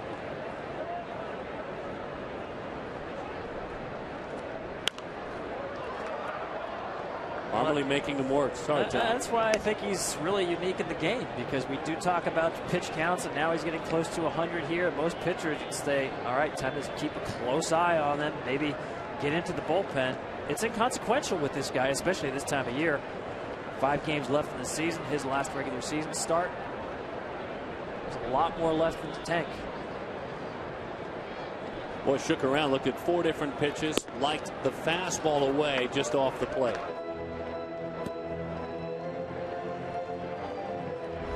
This has been close to a strike a couple of times tonight. That one's just a little bit out, but you're right. He has gotten that call, so he might as well try to push the limits.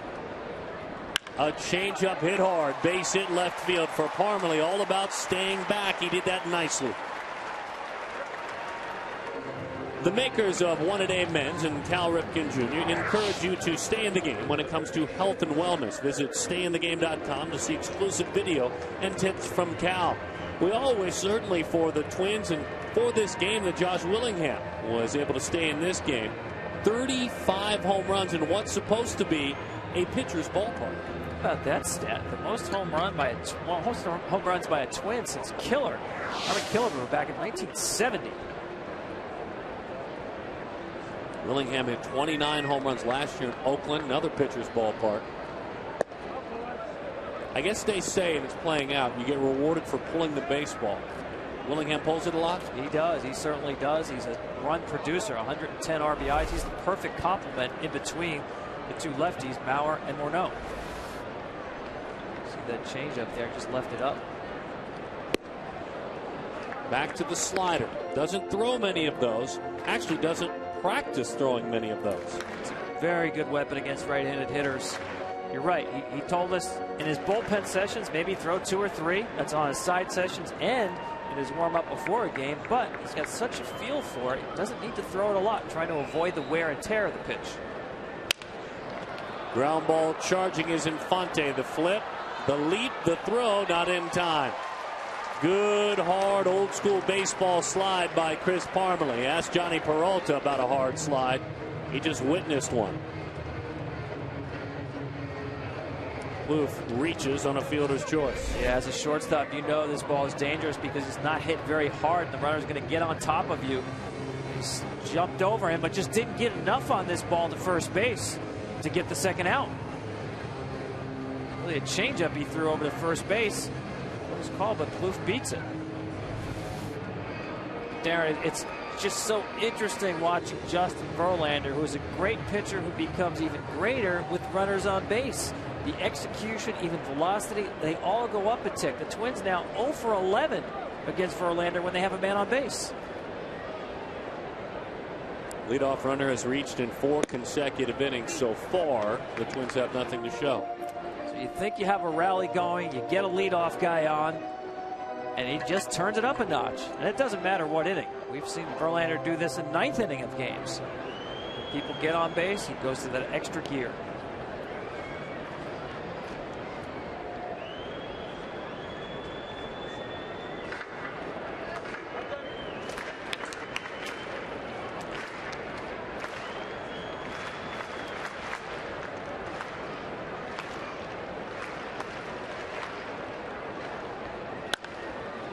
Fouled that one off. No balls and 2 strikes to count. So is Verlander right there in the Cy Young Award discussion? Well, he has to be. I think him and David Price are right there. I know Jared Weaver having a terrific year for the Angels. I think the difference for me with Weaver and the other 2 guys is just the volume of innings. Talk about someone like Verlander leading in strikeouts, complete games, and innings. Definition of not just an ace, but the workhorse. 0-2 center field, and there to make the play is Jackson. Chris Sale had a tough day today. Went 3 1/3 and gave up 5 runs. ERA went up and over 3. You see what it was before it started. These are the pitchers that deserve to be in the discussion. You mentioned Verlander came in. Simple math, almost 50 more innings than Jared Weaver, who was on the shelf for a while. Yeah, that's a big difference. And you know, people will look at Justin's 1-loss record and say he's not having the year that he had last year. MVP and Cy Young, but you look at his peripherals, they're all pretty much the same, certainly close enough. One big difference has been run support. Really, 1-loss record probably has as much to do with run support as any other statistic in the game. You look at Verlander's strikeouts, certainly the innings, complete games, it's nearly a Xerox copy of last season. 108 pitches thrown by the right-hander. There's that curveball we were talking about earlier, and a dandy. 25-year-old Pedro Florimon, last December claimed off of waivers from the Baltimore organization. Waited a long time to get to the big leagues. That one is inside. More than 700 minor league games.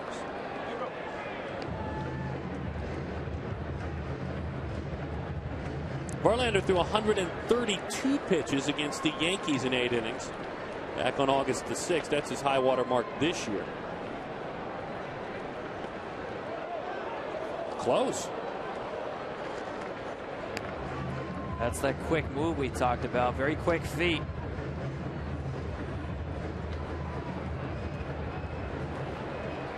Jared Burton, big numbers getting loose in the pen. Big fella.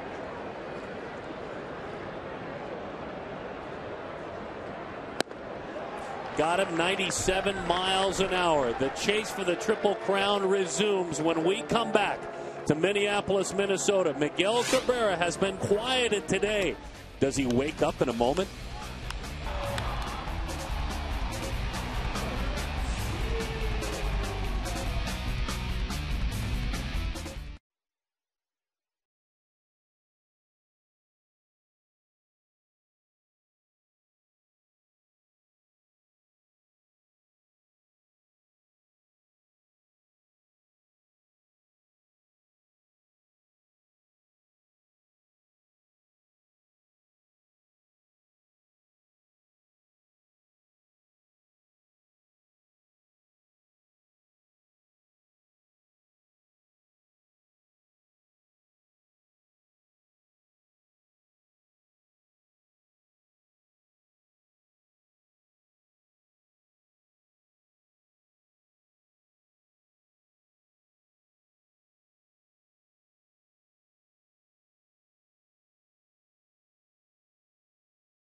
Austin Jackson leads it off. 1-0 the count as he takes a fastball high from Burnett.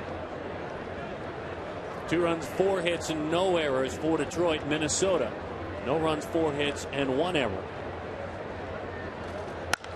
To the right side, line drive, base hit. Jackson 1 for 4. Into the early evening we play baseball. He gets things started. And he's getting things started with a runner on base and a man chasing history, chasing the Triple Crown. You know, you talk about going back to the 30s, the last time it happened in the National League when Joe Medwick did it. And then, of course, baseball fans know the names that have done it recently. Ted Williams, Mickey Mantle, Frank Robinson, all in the American League, and then Yaz in 1967. Cabrera's in the on-deck circle. Did he pull the bat back? He did. Clinton Berry has 5 sacrifice bunts this year. He takes ball 1.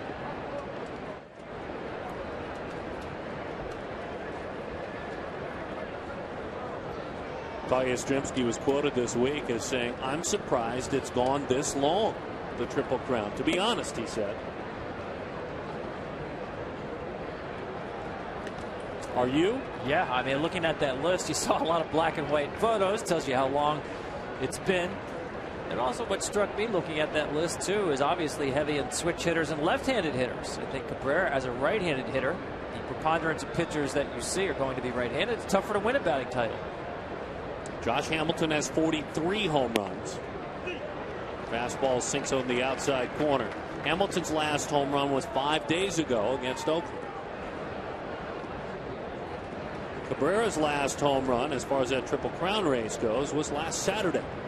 Here on Fox Saturday. He's gone 7 straight games without a home run. It's only the second time since June. It doesn't sound like a lot, but he's been so consistent with the home runs. It is something of a mini drought. Joe Mauer came in 5 points behind in that batting race.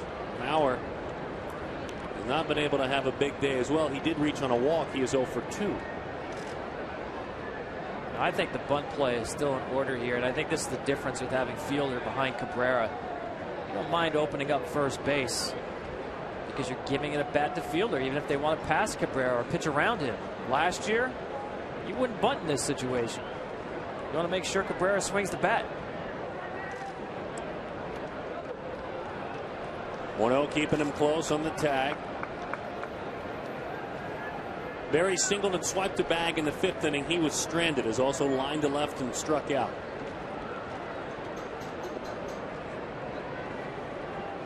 There's the bodyguard. 2-1.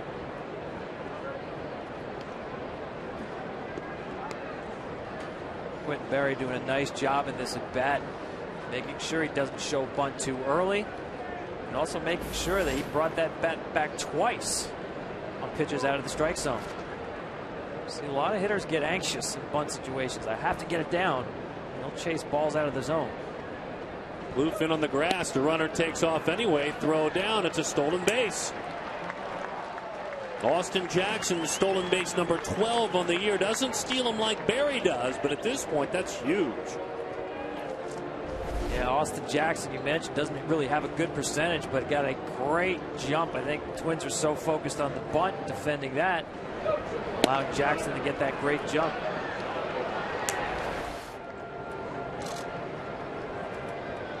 So now the count 3-1. Does the focus change?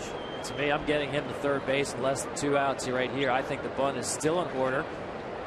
Obviously, Berry wants to push it towards third, make Plouffe field the ball in a perfect situation, but bottom line, get it down, get him over.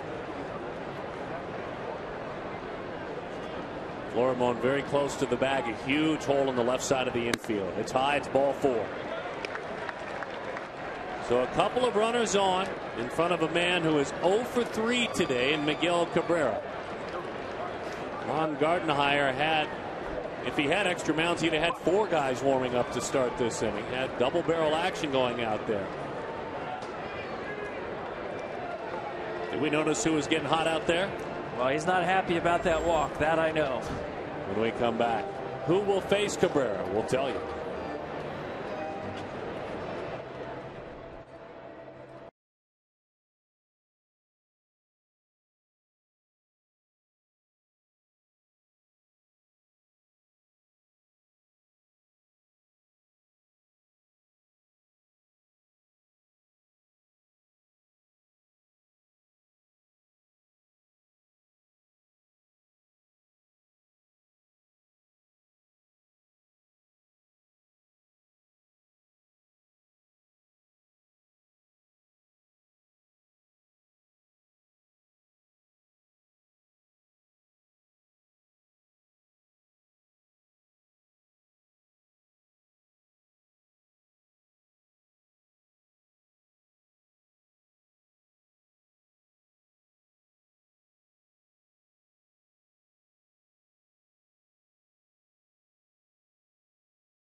coach Casey Fien in 09 and 2010 was a locker mate of Cabrera's. Now he's a member of these Minnesota Twins with a stop in Houston in the minor leagues. Fien a 1.62 in his time in the big leagues this year. 1 home run allowed in 33 1/3 innings. 2-0. The Tigers lead it. Fien is on. That one dives away. 1-0 the count. Cabrera 0 for 3 if you're just joining us. A pair of strikeouts, both swinging, and also he flied to right field in the 5th inning. Hitting .326 on the season now. Still with a 5-point lead over Joe Mauer, who is 0 for 2 with a walk. Fien will keep the ball down. You mentioned allowing only 1 home run this year. He's got the cutter and the slider. Both pitches he likes to move away from right-handed hitters. Wouldn't be surprised to see Cabrera use center field, right field right here in a scoring position at bat. Oof. Belts that one to left field. Looking up, seeing it sail out of here is Revere. Miguel Cabrera with a 3-run home run. He is tied with Josh Hamilton in that Triple Crown race with 43.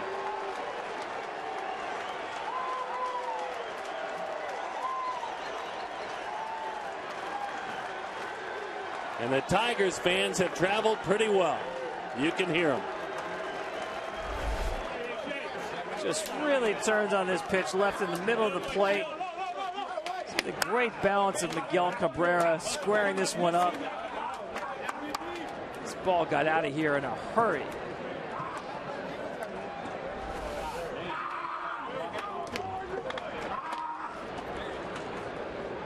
The RBI lead is now 11 over Hamilton with a 3-run home run. One swat of the baseball bat, he raises everything.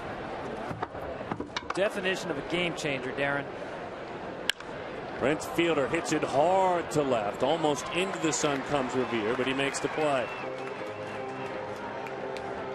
If it were to end today, a tie is a win in a Triple Crown race. I mean, this baseball got out of here. You can hang a month's worth of laundry on this line drive. Well, we talked at the top about how much he loves hitting in this ballpark, especially if you're going to leave the ball in the middle of the plate. Breaking ball is low. 1-0 the count to Delman Young. He gets his old teammate.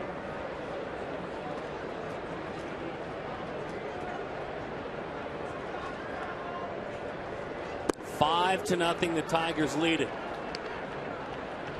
We certainly get caught up in the individual accomplishments of Verlander and Cabrera, but they're both doing it today in what every game is the rest of the year, a must-win game.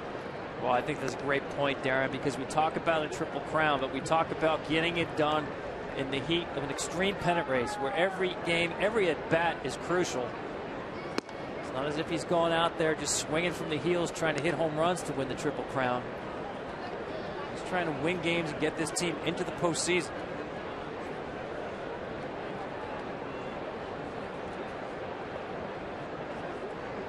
Well, Prince is always smiling, isn't he? It's funny, you see Fielder earlier this week celebrate what went on, and you see him right there with Doug Fister as a teammate, celebrate with Cabrera. Well, they will always advise you as a person that it's a good thing to celebrate the success of others. Fielder truly does that as a teammate. Oh, absolutely. What I like about both of these guys, besides obviously the talent, it seems like they're playing a little league game every night. You know, you really see the joy on their faces. These guys really have fun playing the game. You can see what Tampa is doing. Oh, okay, it's the eye black. That's your answer.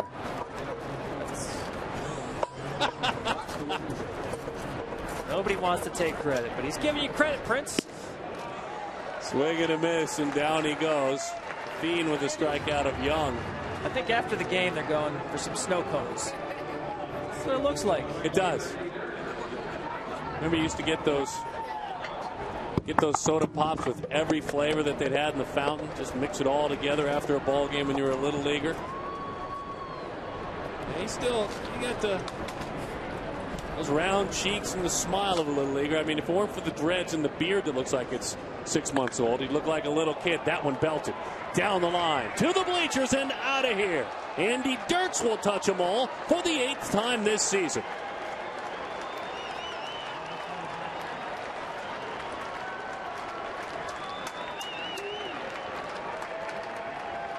Well, all of a sudden, a game that the Twins have done a really good job holding in check at 2-0. The Tigers now just showing their muscle, giving Justin Verlander a lot of room.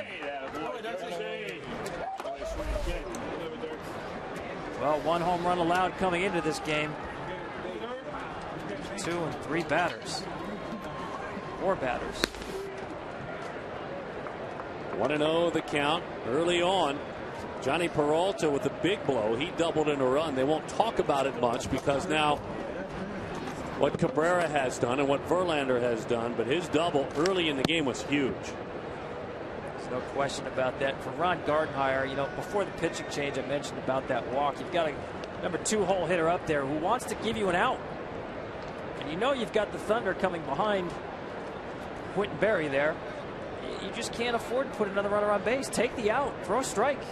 They've really set up that inning. Now you have to deal with the big guys, and you see the damage done. And dangerous teams, you give them second and third chances, they'll hurt you. Max Scherzer, who's unable to compete right now, pitcher for the Detroit Tigers, said it best when they were 3 games back when I was speaking with him. He said, just don't let us get in. And in your case, just don't let them have extra base runners in front of Cabrera.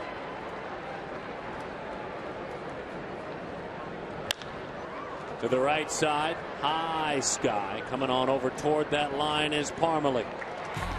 If it ended today, the Triple Crown and history would be a part of Miguel Cabrera's resume.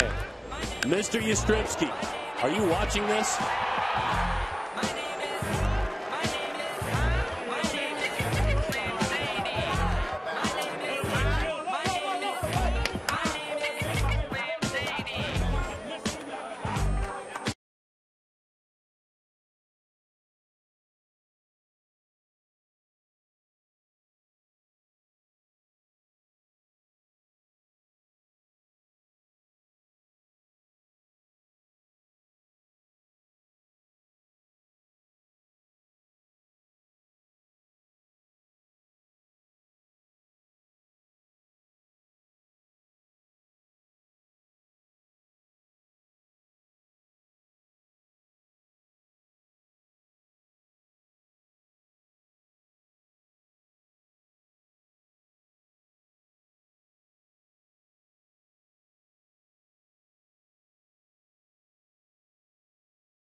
Michelin, a better way forward. On the banks of the Mississippi and the Minnesota rivers here, the confluence here. What a beautiful city it is in Minneapolis. Glad to have you with us. Tom Verducci, Darren Sutton, and a man who is chasing history with a Triple Crown in Miguel Cabrera. And a first pitch strike, and now we count pitches, and I know that Verlander doesn't like to do that. But I think we do, because as he gets up to 110, 111, now 112, does he go the distance? Back to the screen it goes. It's a great question. Certainly with the shutout in hand right now so far, he's got a chance. I think it all depends on how he gets through this inning, Darren. I mean, you don't want to extend it too much just for the sake of a shutout. Get through this inning with a decent pitch count. I think he does come back for the ninth. He has gone no balls and 2 strikes on 10 Twins batters today. That's like the worst place in the world to be as a baseball player. 0-2 against Verlander. Waste the changeup away.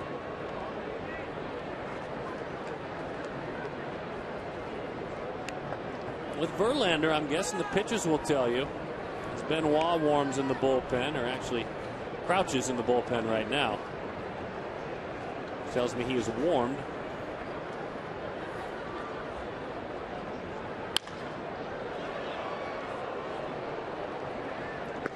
We talked about this in the beginning with Justin, that he is his own closer. I mean, forget the pitch counts, and the quality of his pitches goes up the deeper he gets into a game. After the 7th inning, no home runs allowed, 2 walks. That's all season.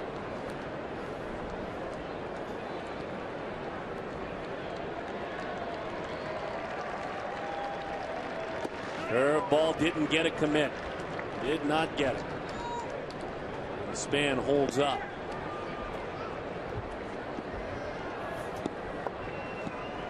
Making him work, making him throw some pitches.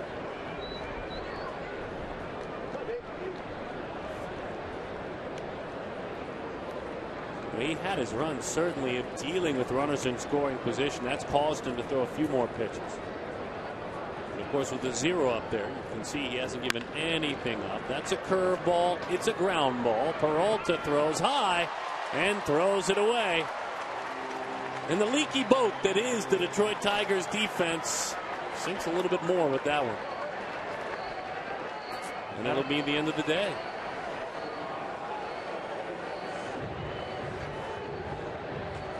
So Justin Verlander will see his day come to an end.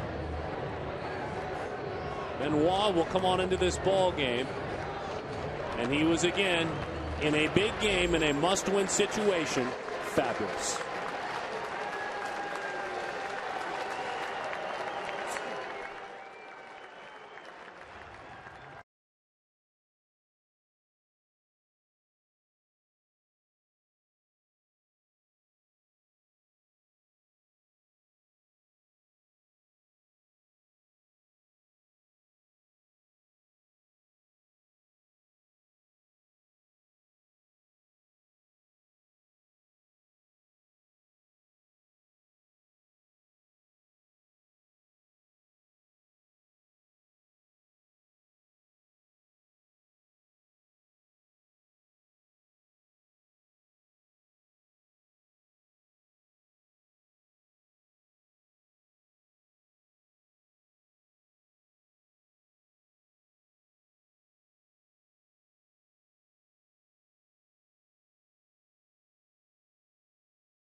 Catch all of the action of the 2012 Major League Baseball postseason on Fox and TBS. The excitement begins October the 5th with the wild card on TBS.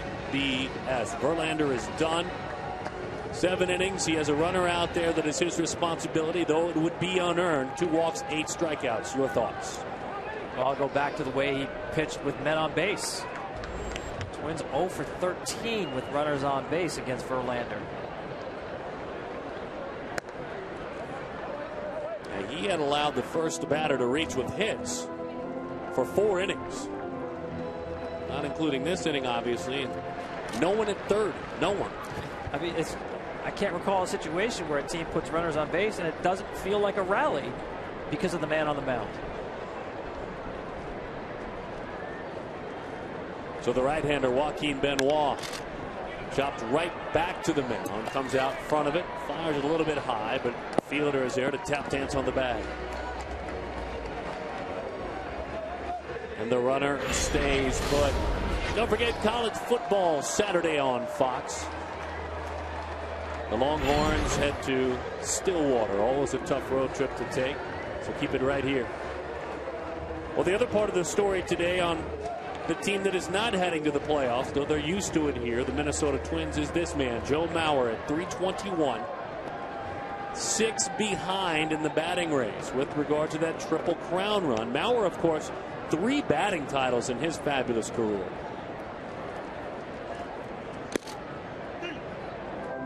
No one on the count. He's the DH today. Tom was documenting earlier how much, as he chases Cabrera in that batting title race, how much he'd just as soon be a catcher and a hitter, not a DH and a hitter. There's a difference of opinions, too, with his manager and the catcher himself. The catcher would like to catch about 120 games. The manager, Ron Gardenhire, about 70 or 80. But to make sure his bat's in the lineup those other games, either as a DH or he's shown he can do a pretty good job over there at first base. Obviously, a very good athlete.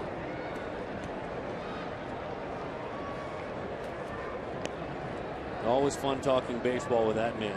And Tom Kelly, his mentor, had his number 10 retired this year. A deserved honor. World championships in 87 and 91. Swing and a miss at a changeup. But these Twins fans have been treated to some incredible baseball in the new millennium. There's that number 10. 6 times division titles. 6 times since the year 2000 rolled around. See that 1987 banner. I think my ears are still ringing from the Metrodome from way back then.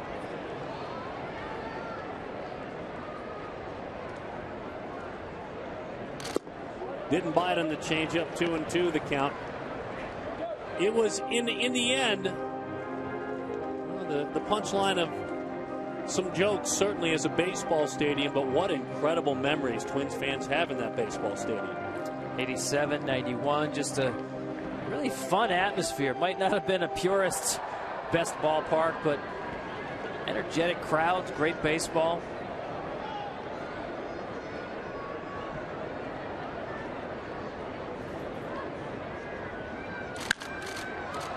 Stays alive, spoils a high fastball. Yeah, those 6 American League Central titles since 2002 overall as a franchise. The trips to the World Series, certainly the World Series titles in 91, 87, and oh yes, you folks watching in Washington, D.C., your modern day version of a Major League team going back to the postseason. They won it as a Washington Senators team back in 24. Herbeck and Puckett. Those are household names here. You saw their numbers.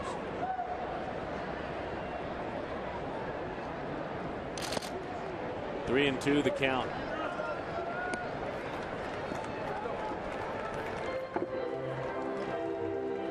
Well, just another typical Joe Mauer at bat.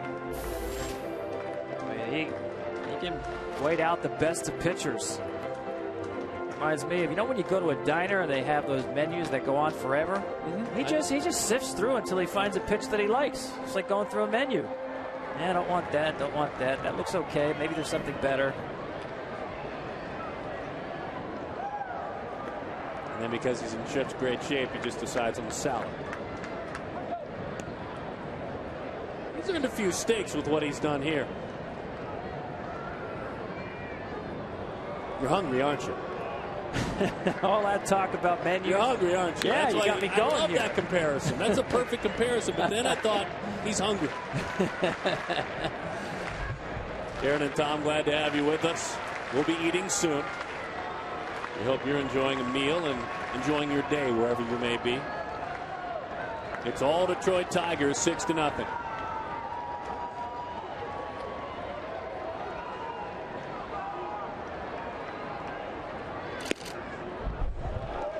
He didn't order anything. I didn't like it. He didn't order anything. Now it's time for the Just for Men Keep Your Edge Spotlight. Now, just as Justin Verlander gives the Tigers an edge, you can keep your edge with Just for Men mustache and beard. These are the pictures to go with the numbers. Yeah, you see a lot of these pitches executed out of the stretch. Runners on base. Big time pitcher, came up big in a big spot.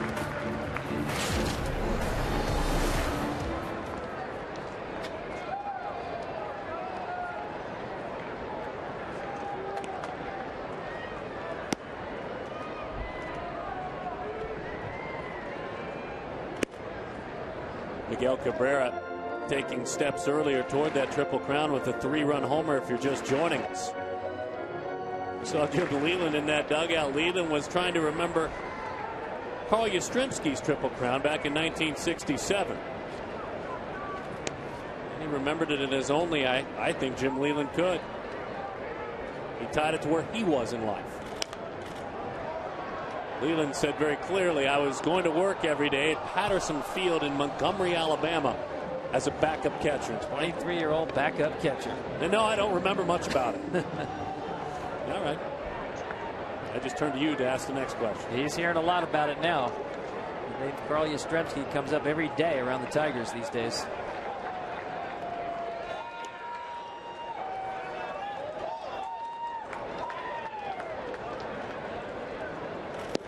So that list a moment ago, the who's, and we continue to wish a get well and a get strong fast to Dusty Baker with the Cincinnati Reds. Who already have locked up their spot in the postseason.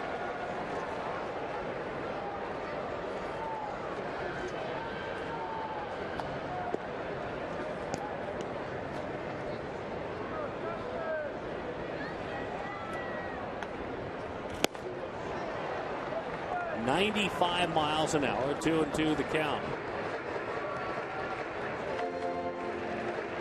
Benoit's had a little trouble finding the strike zone.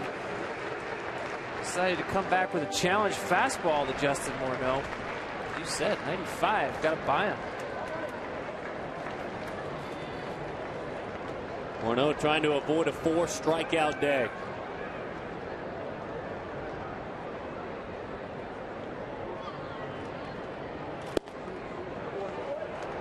Want to lose sight too of a guy who's trying to win a batting title, who's already won 3, standing there at first base, who as this one is just off the plate.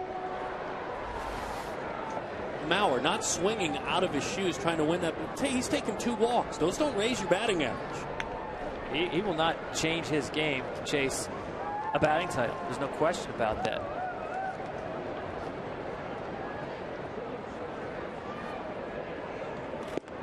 That is ball 4, so back-to-back walks. Bases are loaded.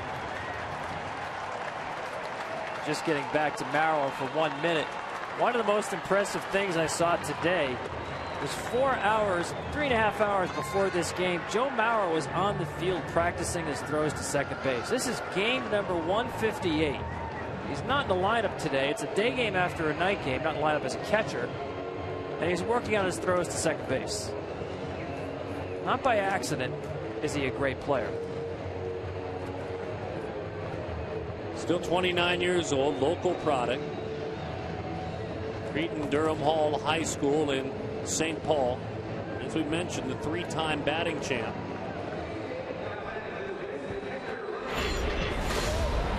He's seen 24 pitches today as well.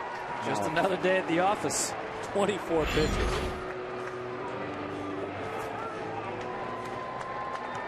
They had a hard time getting him on the field last year, Mauer. The bases loaded. These Twins fans are thinking grand slam. Doman did hit a homer last night, a 2-run homer. Outside, 1-0 the count. Benoit just cannot find that outside corner. Either the changeup or the fastball is catching that corner. Come on now, teammate, pick me up. Don't make me think I should still be out there. Benoit coming in with the 3.23 ERA. Joaquin with a 1-0. 1-1 the count.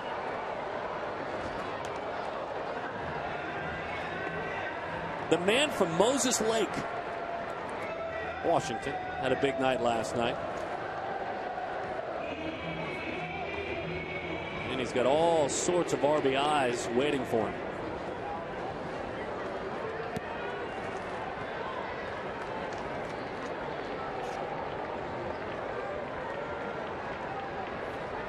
Benoit's become incredibly deliberate. Kind of an anti-Verlander pace right now.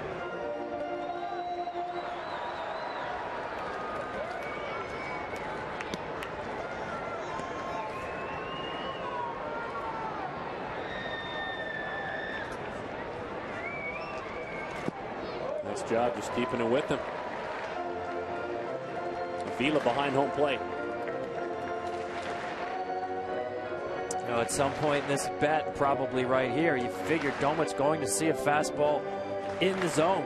He's trying to get him outside of the zone, but bases loaded here. He's running himself into a difficult situation. I know you've got 6 runs to play with.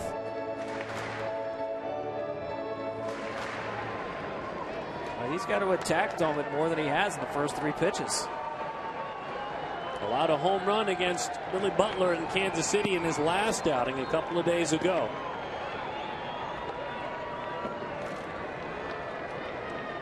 Doman's got 17 long balls this year. Fastball, beat him with it, because otherwise it was there. Yeah, he missed location there. He was trying to go outside with that fastball. Watch Avila where he set up with the target. That ball just drifts back over the plate into the barrel. Up just enough, though, at 96 that Doman couldn't get on top of it.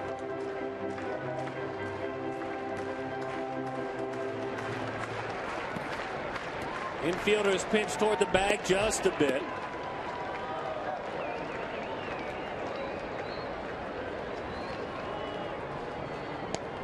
Got a feeling the hitter, in this case Doman, feels like I got nothing to lose. Let's have some fun. And he does. Hits it deep to left field. Berry goes back to the wall. Out of here.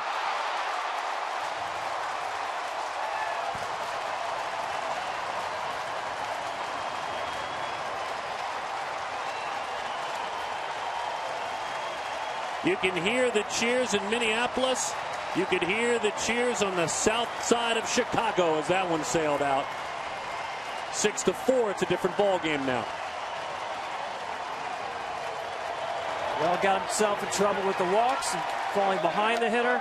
Great job by Doman, knowing that Benoit had been staying outside the entire sequence. Doesn't miss this fastball. Takes it the other way, out of the park.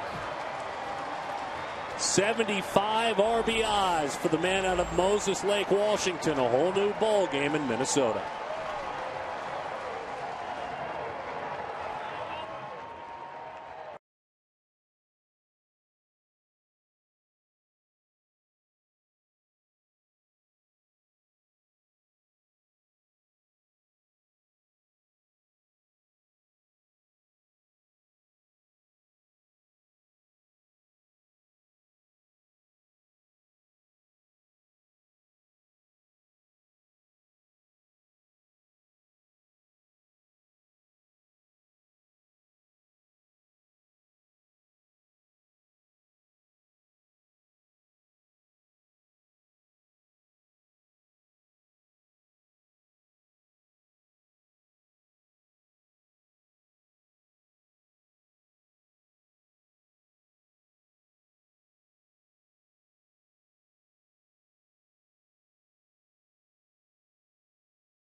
this series for the Twins. They better shred that scouting report, whatever they have, the Tigers, on Domet, because he's hit everything from both sides of the plate. He's a better hitter from the left side, but he's hurt them from both sides of the plate these last 2 days. And this is a dagger that gets them back in the game.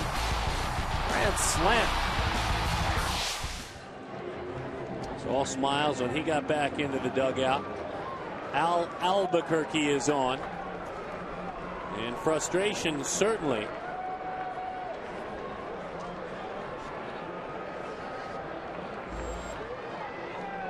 And now Chris Parmelee, who will hurt a mistake. So he sees a slider over the outside from the right-hander. Albuquerque, much like Quentin Berry this season, a season ago was just a minor league free agent acquisition. Who found new life, has been a big part of this bullpen. His last 10 outings, he has not been scored upon. Swing and a miss. And you'll see that slider over and over and over again. It is a wipeout slider. Doesn't matter left-handed hitters, right-handed hitters. The only issue with Albuquerque is keeping him healthy. They really have to be careful about his usage. Right elbow surgery cost him a majority of this season. Pitched well in the minor leagues and has pitched well since coming back to the major leagues. There's that slider you spoke of, and down goes Parmelee. Avila turns it into an out. Second out of the inning. Just nasty downward movement on that slider. Both those last 2 strikes way out of the strike zone, but started in the zone. It's tough to lay off, even for a left-handed hitter. Domet had some big seasons with the Pittsburgh Pirates. Signed as a free agent with the Twins. And has made himself very useful, not only with big home runs like he hit off for Benoit, but has started playing more all over the ballpark, in the outfield and behind the plate. Trevor Plouffe takes strike 1.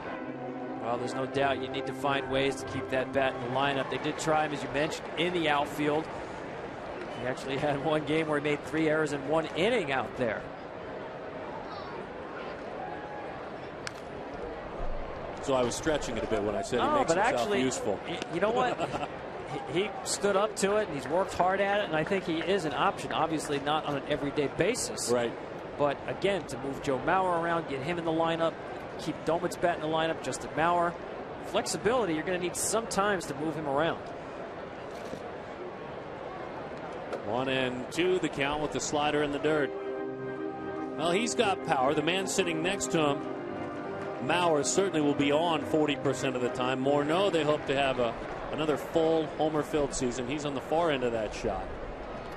Don't see Josh Willingham going anywhere. He was good for a ton of home runs, even in this ballpark this year. There's your optimism.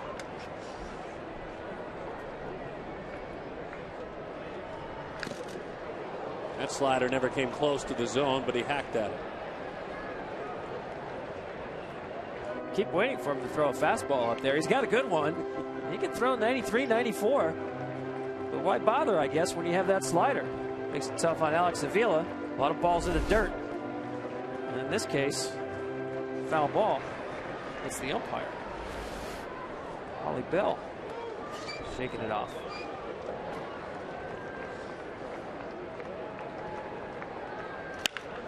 Bouncing ball, base hit, left field. He was ready for, and he got, what else? A slider.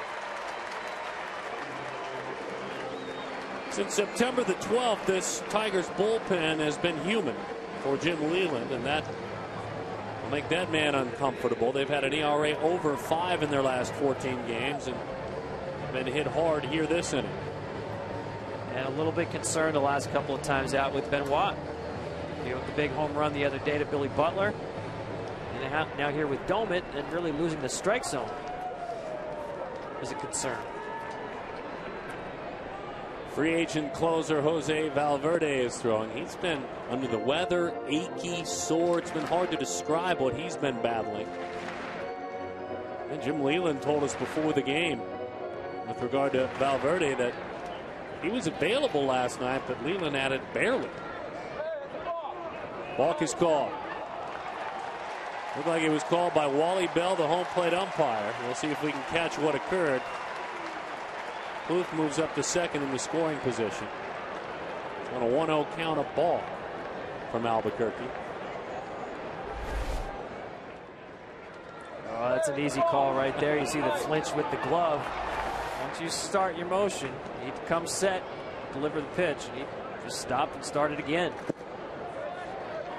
That glove comes a long way around. He almost turns his back to the hitter from the stretch position.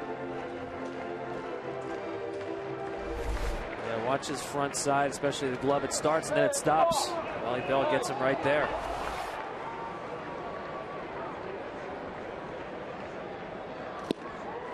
Back to a good slider. 2-1 the count. Sometimes that can happen if you don't have total conviction in a pitch. Second guess yourself a little bit there. And we did see a fastball on that first pitch, so he does throw one. You could see him shaking no, as if, boy, I better step off. I didn't want to throw that pitch. There's a fastball and it's high. Well, Tom, not only does he throw one, but it's got some teeth on it. Oh, it's legit. The only issue with a guy like Jamie Carroll is you're gonna have to make it throw it in the strike zone. Jamie Carroll will make you throw strikes. Verlander gave way to his bullpen, and his bullpen touched up by Ryan Doman. There's a strike with a grand slam home run.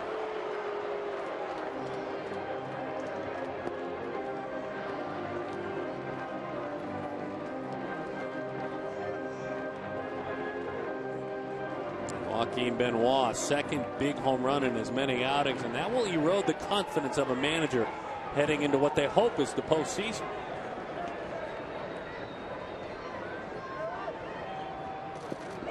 Did he go on the slider? They want to know. He did not. He did not. Now look at this on the throw down. Moving up to third on the nice easy throw down to first from Avila. Sniffing that out right away was Plouffe, and he took off. Yeah, that's a great heads-up play by Trevor Plouffe, because obviously there's no reason for Avila to throw the ball. Once the arms go up, then it's a no swing. And we talked about that slider we saw earlier with Parmalee chasing pitches out of the zone, but with Jamie Carroll, you're going to have to get him out in the zone, and he just barely stayed off that slider on a 3-2 pitch.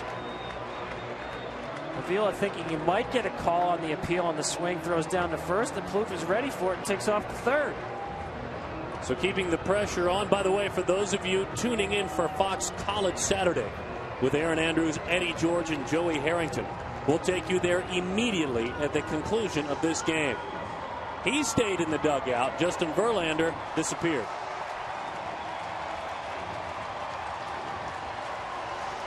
"25 years old, out of the Dominican Republic.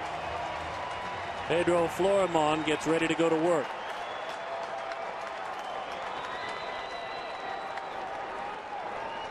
Tying runs are on now.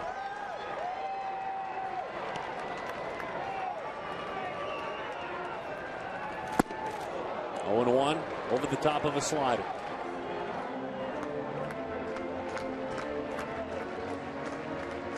To me, nothing's more difficult for a manager with his bullpen than walks and home runs. In this inning, we've seen 3 walks by the bullpen, and of course the home run. 1-1. Fastball's almost his changeup. It's something other than the slider.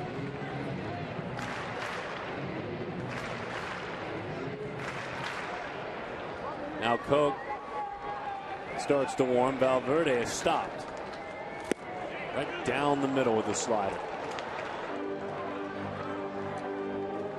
Yeah, that may be the most hittable slider that Florimon sees in this sequence. You got to figure here that we'll trust Avila to block a slider in the dirt to get him to chase for the third strike.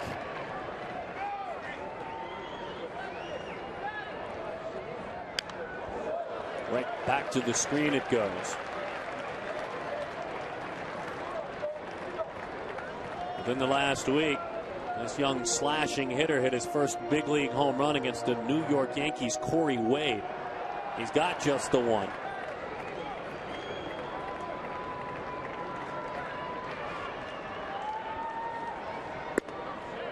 Up and in.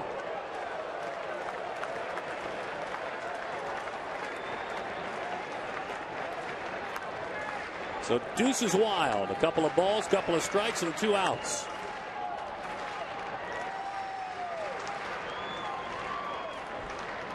Breaking ball, slider, strike 3, and a big reaction from Albuquerque. But a big inning thanks to that man. More from Minneapolis in a moment.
To take on Oklahoma State. It's a battle of the Big 12. Next on Fox College Saturday.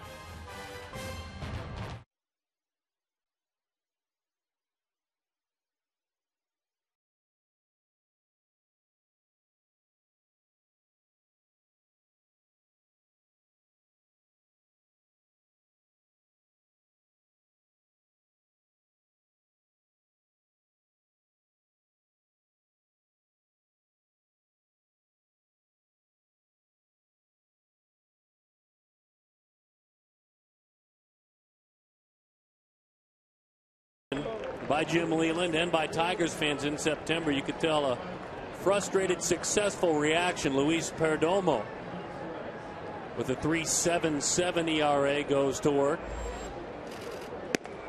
Don't forget, college football right around the corner, heading into Stillwater, the Texas Longhorns. So just keep it right here.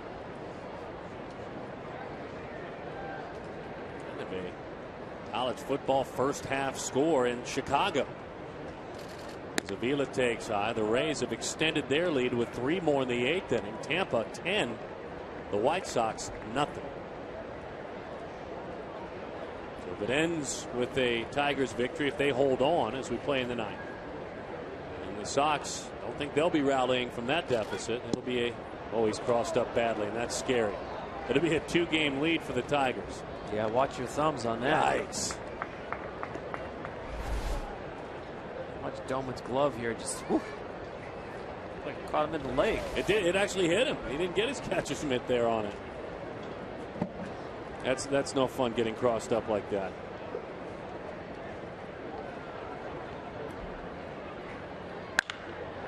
One hop. Carroll. Morneau. Let's go to Greg Amsinger in the MLB Network studios. Here's a game break.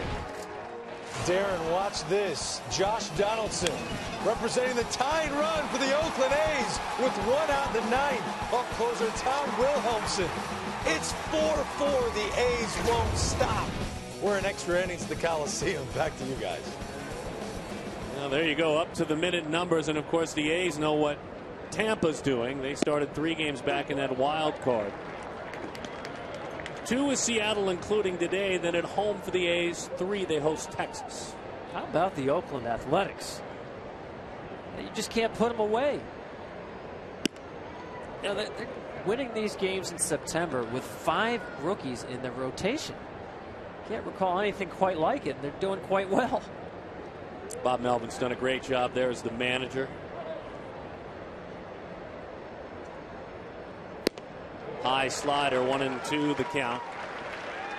I guess, folks, and Tommy, can't rule out the West just yet. Oakland started play 3 back of Texas in the West. At this stage, I'm not ruling them out of anything. Anything's possible with that group.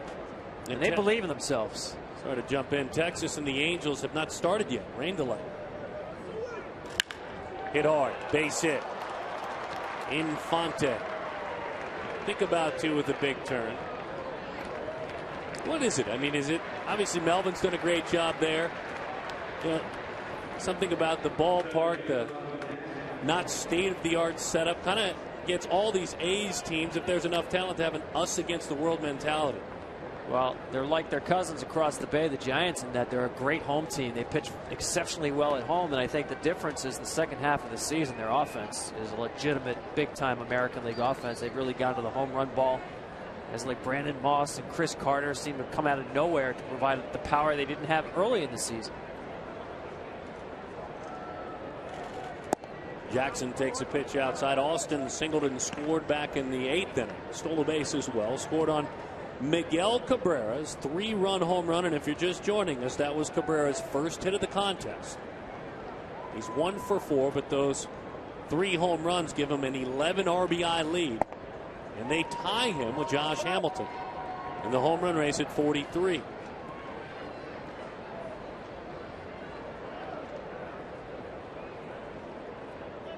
And still is +5 in that batting race.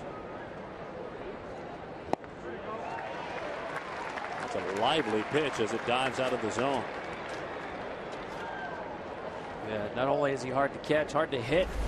Watch the movement here. The ball running in and down on Jackson. Great location.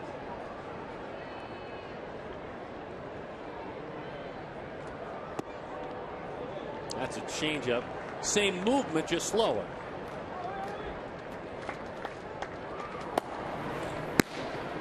Robertson, Waldrop, both warming in the pen. As we mentioned, on Gardenhire would love a spring training setup if you could get it 4 mounds out there. Runner was on the move. Good pitch right in on his knuckles. And Menard Span with the can of corn puts it away. Keep it right here, by the way. Fox College Saturday college football. Number 12 Texas. It's into the home of Eskimo Joe. Stillwater, Oklahoma. Takes on Oklahoma State. Never a fun place to visit. I mean, as a visiting football team, it's great to visit to the folks that are watching in Stillwater. I'm glad you clarified that. Love going down there. There's Cabrera.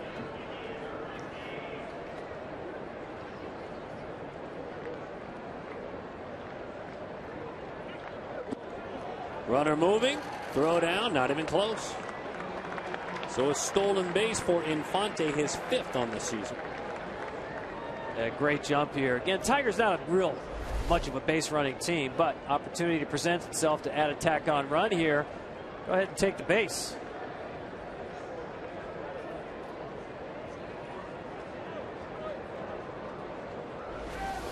You know Miguel Cabrera is sitting there on deck saying, get me to the plate. And with no pressure to Quentin Berry, so's everyone watching. I'm not sure in the Minnesota dugout. But yeah, obviously now we're in a situation where the lights and the shadows not a factor. We talked about this late in the game where you could see the ball better. Saw it great as last time up.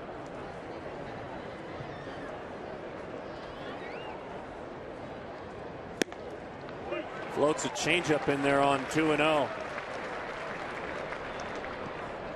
Prince Fielder was talking about Cabrera, who still waits in that on-deck circle this week. He said what he's doing right now, and this is Prince Fielder, is the greatest thing I've ever seen.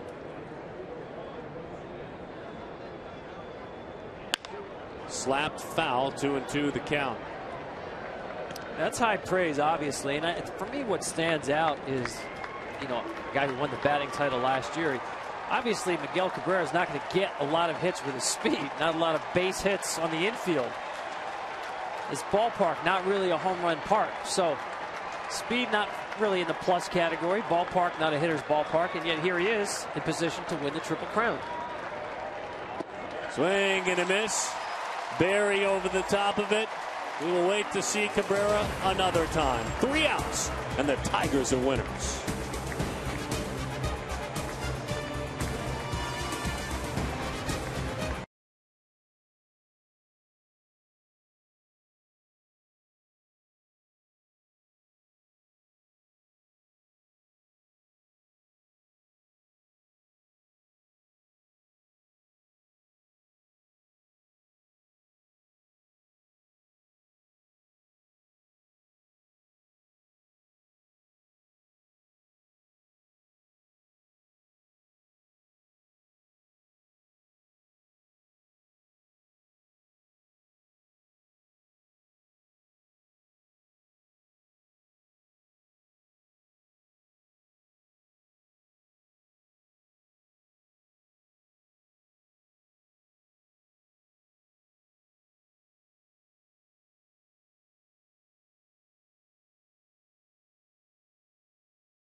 Hudson on the south side of Chicago steps up to the plate with the bases loaded. That is a grand slam. Not over yet.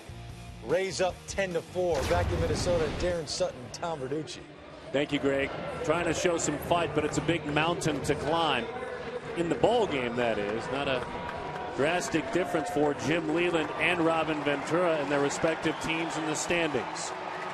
Jose Valverde was perfect last year as a closer. He's 32 of 37 this year. He's been under the weather. He's been battling, I'm not sure if it's flu-like symptoms. They've talked about aches and pains and being sore.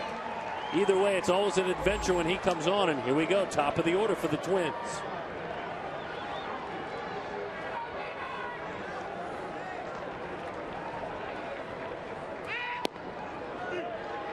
Oh, and 1 the count. Right there, Darren, is what you get with Valverde. He challenges people with that fastball. He's not an upper 90s guy, but it's all about placement, location. Does have a really, really good split, but lately has really not gone to it very much. Really primarily a fastball pitcher, both sides of the plate, mostly down. You mentioned the lower strikeout totals for a closer. 66 innings, 48 strikeouts, an ERA of nearly 4. 1-1. And he may be pitching in his final games as a member of the Detroit Tigers. He's a free agent. He has made his move to super agent Scott Boras with hopes of a big payday. Talked to Jose the other day. Have you spoken with the Tigers about anything long term? His response, no, Poppy.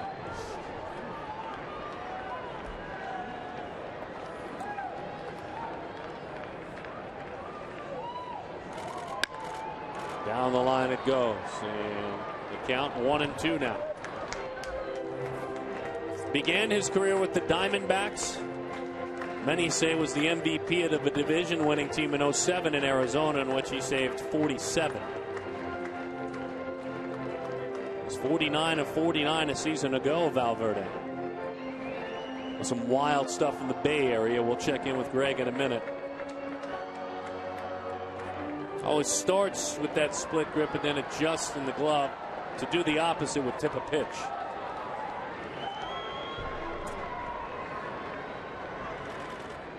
He threw the split. It was away. He kind of flooded up there like a bad knuckleball. Yeah, not the kind of split that would inspire confidence to come back with it. You mentioned the lower strikeout rate for a closer. Also the whip, the walks and hits per inning is high for a closer, but what he does have is a tremendous ability to execute pitches under pressure. Most of the times with men on base. Does not give in.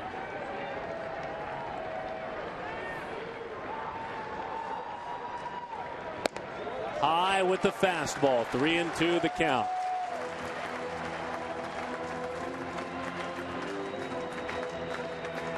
When you see where he ranks.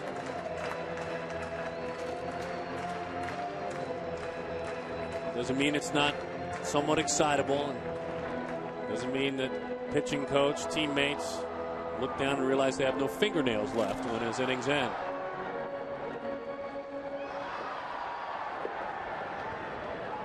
No, Poppy. And when he has the ball, the game is played on his terms. Yes. You're not in a hurry.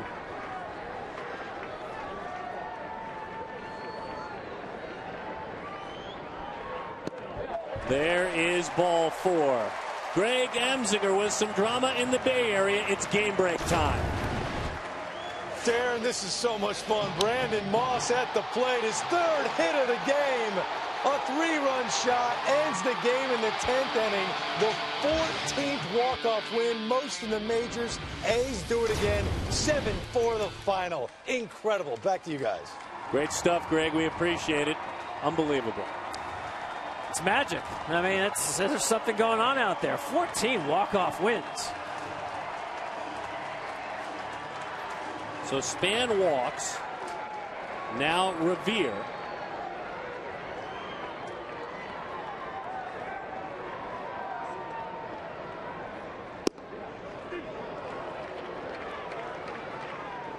Oh, and 1 the count. In the month of September, Jose Valverde in 11 1/3 has opponents hitting over 300 against him and an ERA of over 6. He is kind of a one-man off-Broadway play, isn't he, out there? There's a lot of theater. Unfortunately, if you're Jim Leland, part of that theater is putting up with the inability to throw strikes sometimes.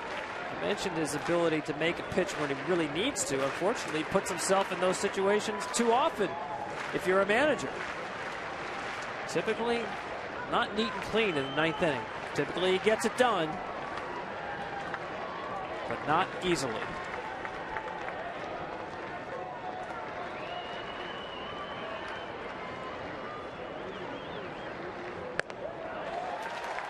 Two and one.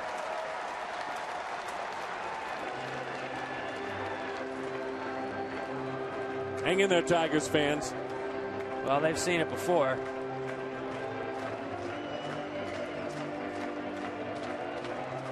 He's going to get a visit. They're going to talk about it again. To be fair, you know, you can dramatize the way he handles himself out there because he dramatizes it, but he has been under the weather, unavailable a couple of days ago, was, according to his manager, barely available last night. Yeah, there's no question about it. And I think there's a common denominator to the sequence. The last couple of batters is just losing the ball up and away on the arm side. And obviously, you mentioned earlier about Ben Revere, no home runs. He's not going to hit the ball out of the ballpark. I think the Tigers need to see him a little more aggressive right here before he gets into the power in the Minnesota lineup. Well, that's incredible stuff, trailing by 6 or more in the 8th. It's been a dozen years. Jeff Jones, pitching coach, done with his visit.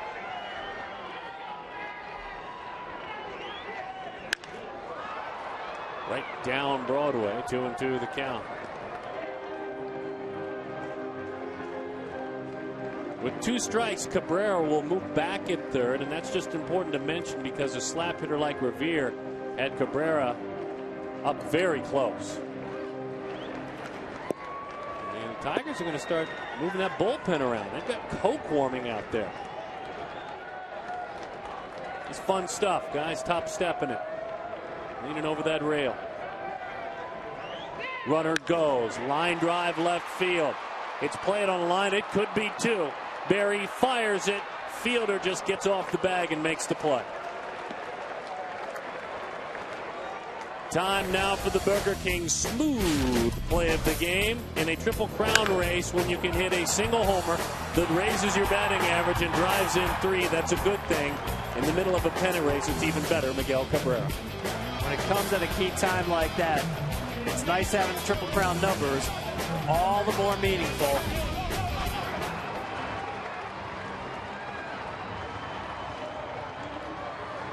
He's at 327. The man getting into the batter's box, Joe Mauer, is at 321.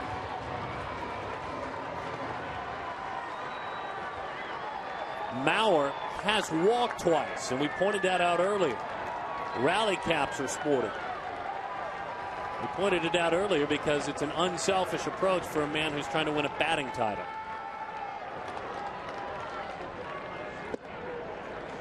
Want to know the count. And he's a guy with just 1 hit and 12 at bats against Jose Valverde.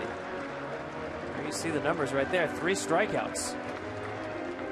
You will not see numbers like that for Joe Mauer against the pitcher very often.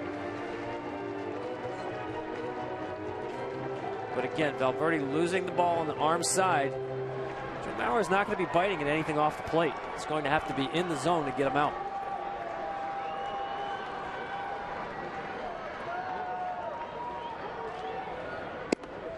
Two and out.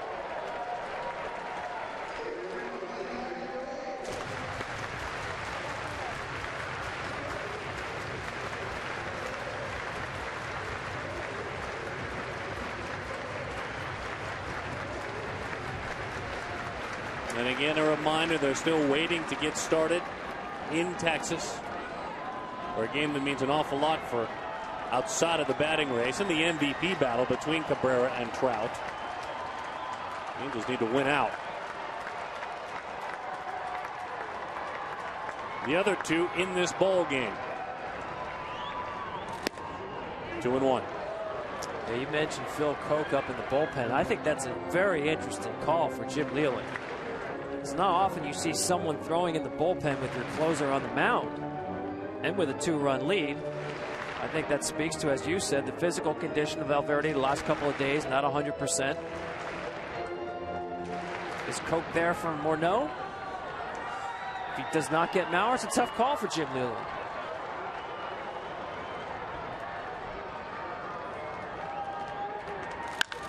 High fly ball, didn't get all of it. Uses the big part of the ballpark. And that one is put away. Producer of today's game is Jeff Gowan, the director Matt Gangle, the associate director Andy Stoikov, and the broadcast associate Andy Cavanaugh.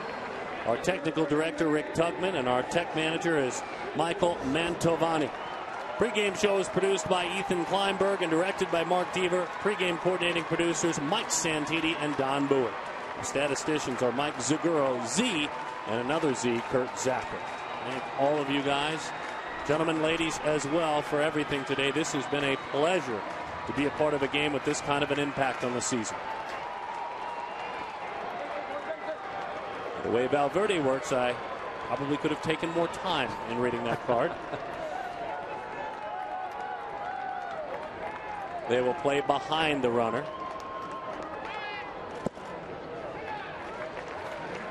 Span moves up. No stolen base for those of you that are in fantasy leagues that include stolen bases. But if your league does give points for defensive indifference, well, there's a winner for you. Well, I think if you're Ron Gardenhire, I'm sure you're thinking about your fantasy league team, but you would have signed up for this in the 8th inning, down 6 with 6 outs to go. You've managed to get Mauer and now Morneau to the plate as the potential tying run.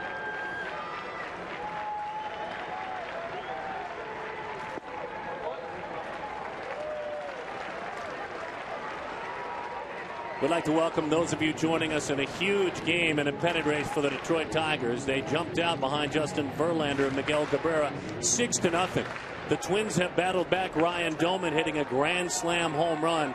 Jim Leyland a little bit more uneasy. The score 6-4. Valverde on. 2 outs in the 9th inning. Morneau represents the tying run.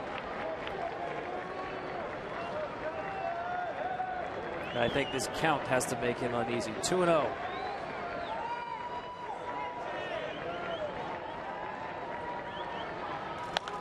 Big swing.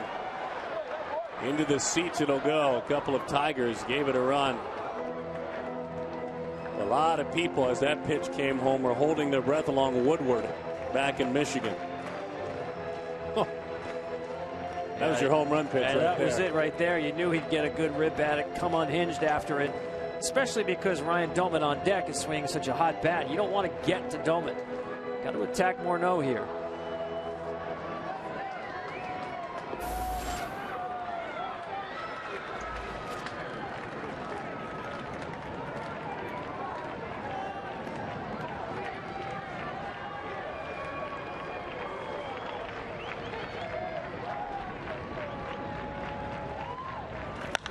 High fly ball into right center field.